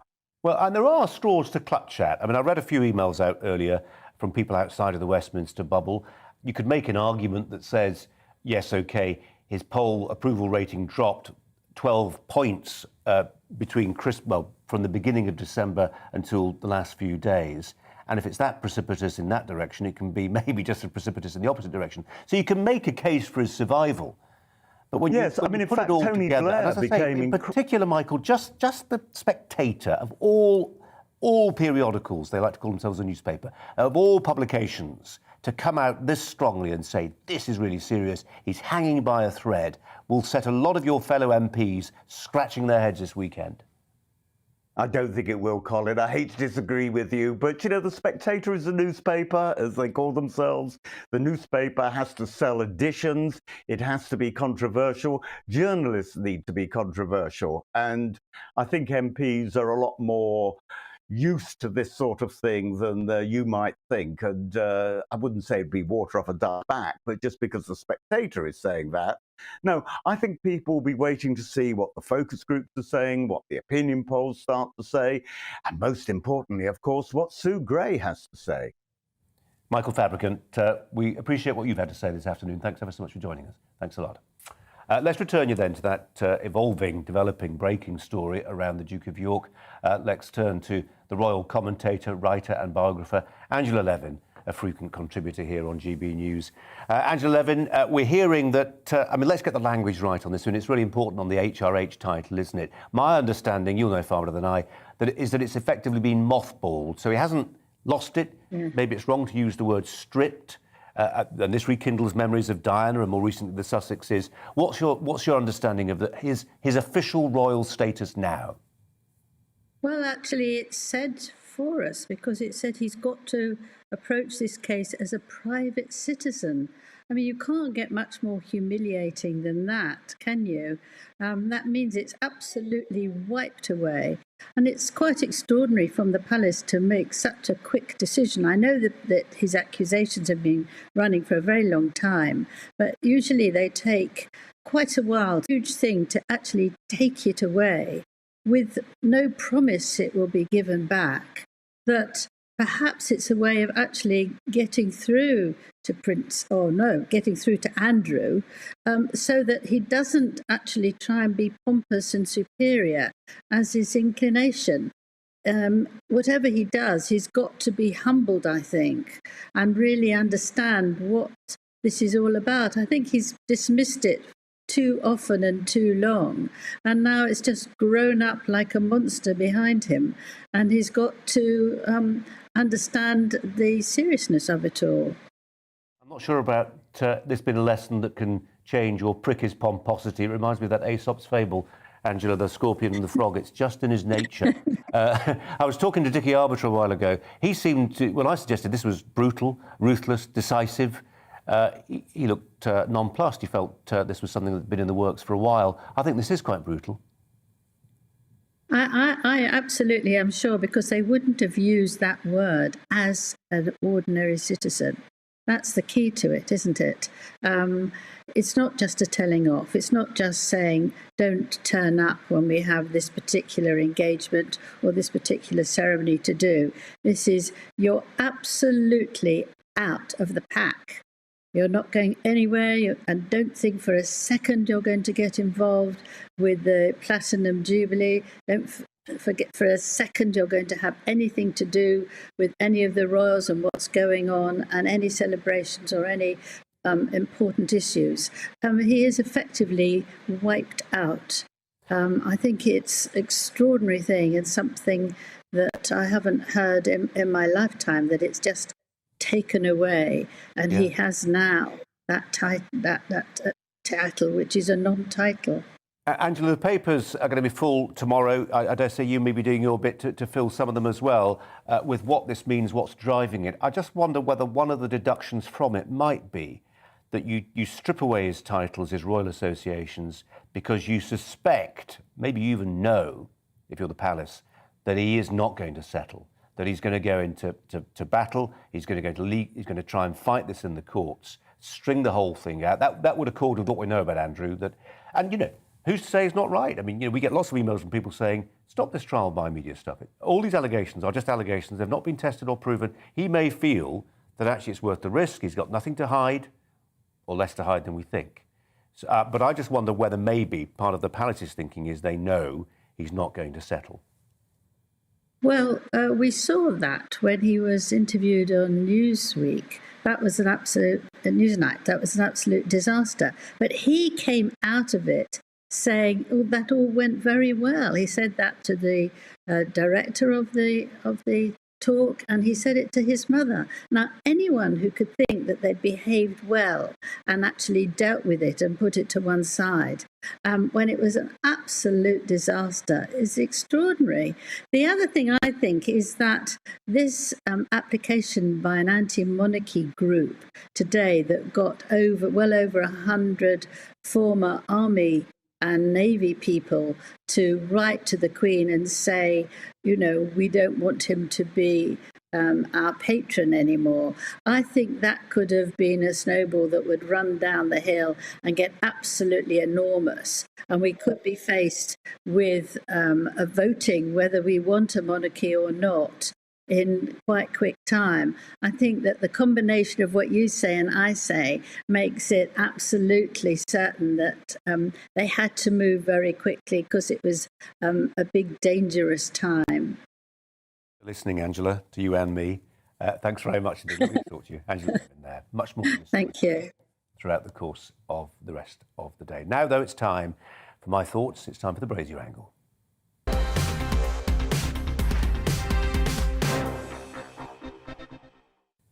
Well, if it happens, there will be many reasons behind the resignation, should it come to that, of Boris Johnson. But the instrument of his downfall will be the humble email. In this case, an invitation sent to 100 party guests by his private secretary at number 10. But there's another electronic paper trail left by emails which, amid the sound and fury of our Prime Minister's woes, you may well have missed this week. Which is a shame because in the great global scheme of things, these emails matter rather more than who does or doesn't run Britain's Conservative Party. That we have these emails at all is a victory for Republicans in America who've successfully fought for their release. But lest you think that this somehow taints them with the stain of partisanship, do think again. These extraordinary emails should concern every one of us, regardless of our politics or where we live. What do they show? That at the beginning of the pandemic, the world's leading scientists confessed to each other that they thought, on balance, COVID came from a Chinese laboratory. At which point, perhaps you shrug your shoulders. Maybe it did, but as we've discussed before, the chances of pinning the pandemic on anyone definitively are vanishingly slim. The Chinese Communist Party has taken steps to make sure the truth can never be universally acknowledged. But these emails show something else, something which cannot be gainsaid or challenged because it's there in pixelated black and white. The emails show some of the biggest epidemiological brains in the Western world holding back, shrinking from the consequences of their deductions, suppressing their doubts. Why? We'll come to that in a moment. But first, cast your minds back to the early days of COVID, right at the beginning. On February the 1st, 2020, we now know there was a teleconference between a dozen scientists, the cream of the crop. Our government's chief scientific advisor, Sir Patrick Vallance, was one of those on the call. Now, we don't know precisely what was said then, but we do know what was said the very next day, because that's when the emails, which have now been obtained, started flying. And it's obvious from them that the possibility that the virus was man-made was ventilated, which is unsurprising. You'd expect them to consider that possibility. But what is astonishing is what happened next. Take this email from the Dutch scientist, Dr. Ron Fouchier, to Britain's Sir Jeremy Farrar, boss of one of the world's biggest research charities. Fouchier wrote that further debate about such accusations would unnecessarily distract top researchers from their active duties and do unnecessary harm to science in general and science in China in particular. Wow. Unnecessary harm to science. What about unnecessary harm to the facts? What about helping the relatives of the 5.5 million people killed by COVID understand why it happened and who, if anyone, was culpable? What about wringing compensation from the Chinese Communist Party for the £20 trillion in damage done to the global economy? It wasn't just a Dutchman's doubts about full disclosure that were being shared with Sir Jeremy Farrar. This email was sent to him by Dr. Francis Collins, formerly head of the US National Institutes of Health. It went like this. I share your view that a swift convening of experts and a confidence-inspiring framework is needed, or the voices of conspiracy will quickly dominate, doing great harm to science and international harmony. Well, we wouldn't want the atmosphere at those international science conferences to turn sour, would we? But there's more. The emails not only reveal a willingness to put a high-minded belief in the sanctity of science above much else, they show that science was sceptical about the Chinese version of events from the very beginning. But scientists chose to sweep those doubts under the carpet. As James Comer, the Republican congressman who secured the unredacted emails, said, the electronic correspondence reveals that experts like Dr. Anthony Fauci took the lab leak theory very seriously until they realised the damage it would do the cause of science. But before the big chill set in, before the science mafia signed up to this bizarre code of omerta, a dozen leading global experts happily shared their sincere beliefs that, on balance, COVID had not evolved naturally. One, Bob Gary of Texas University, said, I just can't figure out how this gets accomplished in nature. Sir Jeremy Farrar, who in addition to running the Wellcome Foundation is also a leading figure on the SAGE committee, put it bluntly in one email when he asked, whether you believe in this series of coincidences, what you know of the lab in Wuhan, how much could be in nature, accidental release or natural event, I am 70-30 or 60-40. In other words, he thought that COVID was probably leaked from a laboratory. Well, I'm not one of those who enjoys the casual debunking of science or scientists. They have achieved wonders during this pandemic. But these emails reveal them to be human. Yes, they're breakthroughs have protected lives, but they wanted to protect something else. These emails show them behaving like the worst kind of priesthood, reluctant to share their doctrinal doubts with the great unwashed, lest we stop believing. That's the Brazier angle.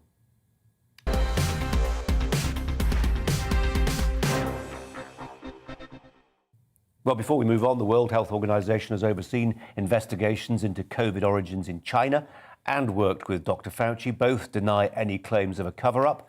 The WHO says they are facilitating an open and transparent investigation. In a statement last year, they said, on review of the Phase 1 study report, WHO determined that there was insufficient scientific evidence to rule any of the hypotheses out, specifically in order to address the lab hypothesis. It is important to have access to all data and consider scientific best practice before adding, searching for the origins of a novel virus is an immensely difficult scientific task that takes time. The WHO is committed to following the science, and we call on all governments to put differences aside and work together to provide all data and access required so that the next series of studies can be commenced as soon as possible. Leaving COVID behind, sort of. The Tory party is divided over Boris's alleged lockdown-breaching, bring-your-own-beer, booze party, and that division is most obvious north of the border with the Scottish Tories in open revolt. Collectively, they seem to be demanding that Boris Johnson quits as their leader. Douglas Ross has said the PM's position is untenable, and senior ministers and party, well, one senior minister, the party faithful favourite, Jacob Rees-Mogg, hit back on Newsnight, calling Ross a lightweight. That was a comment that pleased Nicola Sturgeon. She used it as a slight against Scotland. She said it was a slight against Scotland as a whole. Well, let's speak to one of those rebellious Scottish Conservative MSPs, and that is the MSP for South Scotland, Craig Hoy. Mr. Hoy, thanks so much for your time. Why should Boris leave? Sorry, I didn't get the question there. Sorry, Craig. I was just saying, why should Boris resign as Prime Minister? I think what Douglas Ross has said, and something that I very much agree with, was Douglas said that the Prime Minister, he laid down certain conditions if the Prime Minister had been to a party that he said didn't take place, and a party he said therefore obviously he couldn't have attended. The Prime Minister went to the Westminster Parliament on Wednesday, and he said there was a party. Now he says that there's a distinction between a party in a place of work and a party elsewhere. We can leave that to one side for the moment. And he said he was at it, and the conditions that Douglas Ross had correctly said were considered, they were consistent, they were coherent, and they were clear. He said if Boris had been to that party, which he said he hadn't been to, then he should resign. And on that basis, Douglas Ross called for the resignation of the Prime Minister because his position was untenable. And I think that's something that is broadly supported by the Scottish Conservative MSPs here at Holyrood. That's the determination of Conservative MSPs in Holyrood. It's not shared at Westminster. Only a handful, less than half a dozen, have arrived at that judgment, which opens a question, doesn't it? You are the Conservative and Unionist party. When you get a division this stark, people are entitled to wonder whether that title still applies. We are the Scottish Conservative and Unionist Party, and with the rest of the party in the UK, we share a steadfast commitment to Scotland remaining in the United Kingdom. And here in Scotland, we have a steadfast commitment to holding Nicola Sturgeon and her failing SNP government to account.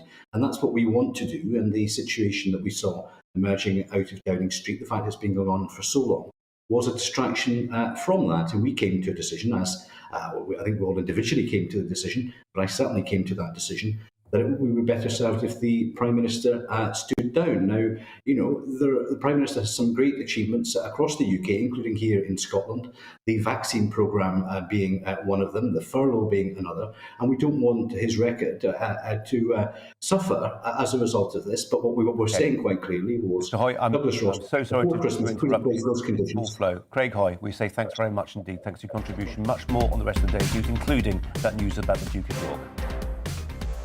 Hello again. A fine winter's day out there for many of us with plenty of blue sky, but there will be some frost and fog forming overnight, especially where we've got the clear skies today. The one exception, Scotland, where tighter isobars around the periphery of this high is leading to stronger winds. And as these weather fronts approach, some more persistent rain arriving later on in the afternoon and overnight. Initially for Shetland, then into Orkney by the evening, and then eventually into the far north of the mainland. That strong wind accompanying the rain as well, so quite a contrast here compared to further south, where across much of England and Wales, lighter winds and clearer skies will lead to some widespread fog and frost as we start off tomorrow morning. Temperatures, even in towns and cities, several degrees below freezing, so really quite a cold start across much of England and Wales tomorrow morning. And watch out for those dense fog patches, especially for the West Midlands, into the Welsh Marches, the West Country as well. Some of these could persist into the early afternoon. But away from those, plenty of sunshine breaking out across much of England and Wales. Some brighter spells for Northern Ireland, central and southern Scotland as well, but thicker cloud and rain tending to fizzle out across the north and northwest of Scotland. It's mildest once again in the northwest of Scotland, 10 degrees here. Feeling quite cold further south, especially where we get that lingering fog. Temperatures really struggling through the daytime. And then that fog reforming once again on Friday evening and into the early hours of Saturday. Most extensive as we start off the weekend across eastern England and perhaps the Midlands as well. Elsewhere, some low cloud and mist in the south, and for Scotland and Northern Ireland staying generally cloudy but milder here, whilst widespread frost once again is expected across parts of England and Wales on Saturday morning. So chilly start to the weekend with that frost, and a gloomy one, especially in the east and across the south with areas of low cloud, mist and fog. And it's a cloudy theme through this weekend, but some areas will be lucky enough to see some sunshine, particularly in the north and particularly on Sunday.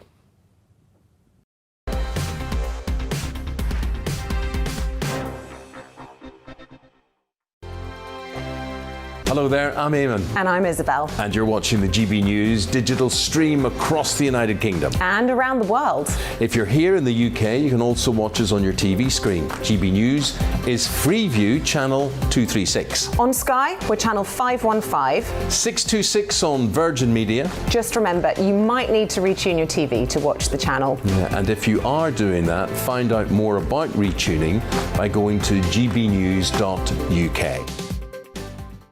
Join my show Farrar, 7 p.m. till 8 p.m. Monday through Thursday. And there you will get opinion, analysis, debate, and I'll cover stories that nobody else dares to touch. And then for the last 15 minutes, Talking Pints. We're over a drink. We have a civilised conversation with someone. We very often disagree, but we do it in a grown-up way. Come and join me on Farage.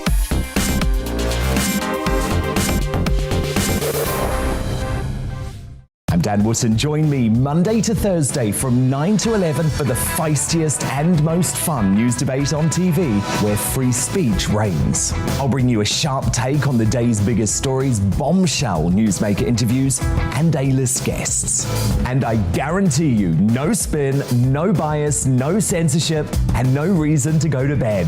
That's Dan Wootton tonight, Monday to Thursdays from 9 on GB News. Hello there, I'm Eamon Holmes. And I'm Isabel Webster. And we hope you can join us for Breakfast with Eamon and Isabel. You make me laugh out loud, belly laugh. Is that important first thing in the morning? Yeah, absolutely. And there's me trying to be deadly serious. News is a serious business. Yeah, I have to rein you in sometimes. Well, it doesn't stop us laughing at it. It doesn't stop us having an opinion on what's going on. Yeah. And it certainly will not stop us reflecting what you think. Weekdays from 6 to 9:30 on GB News.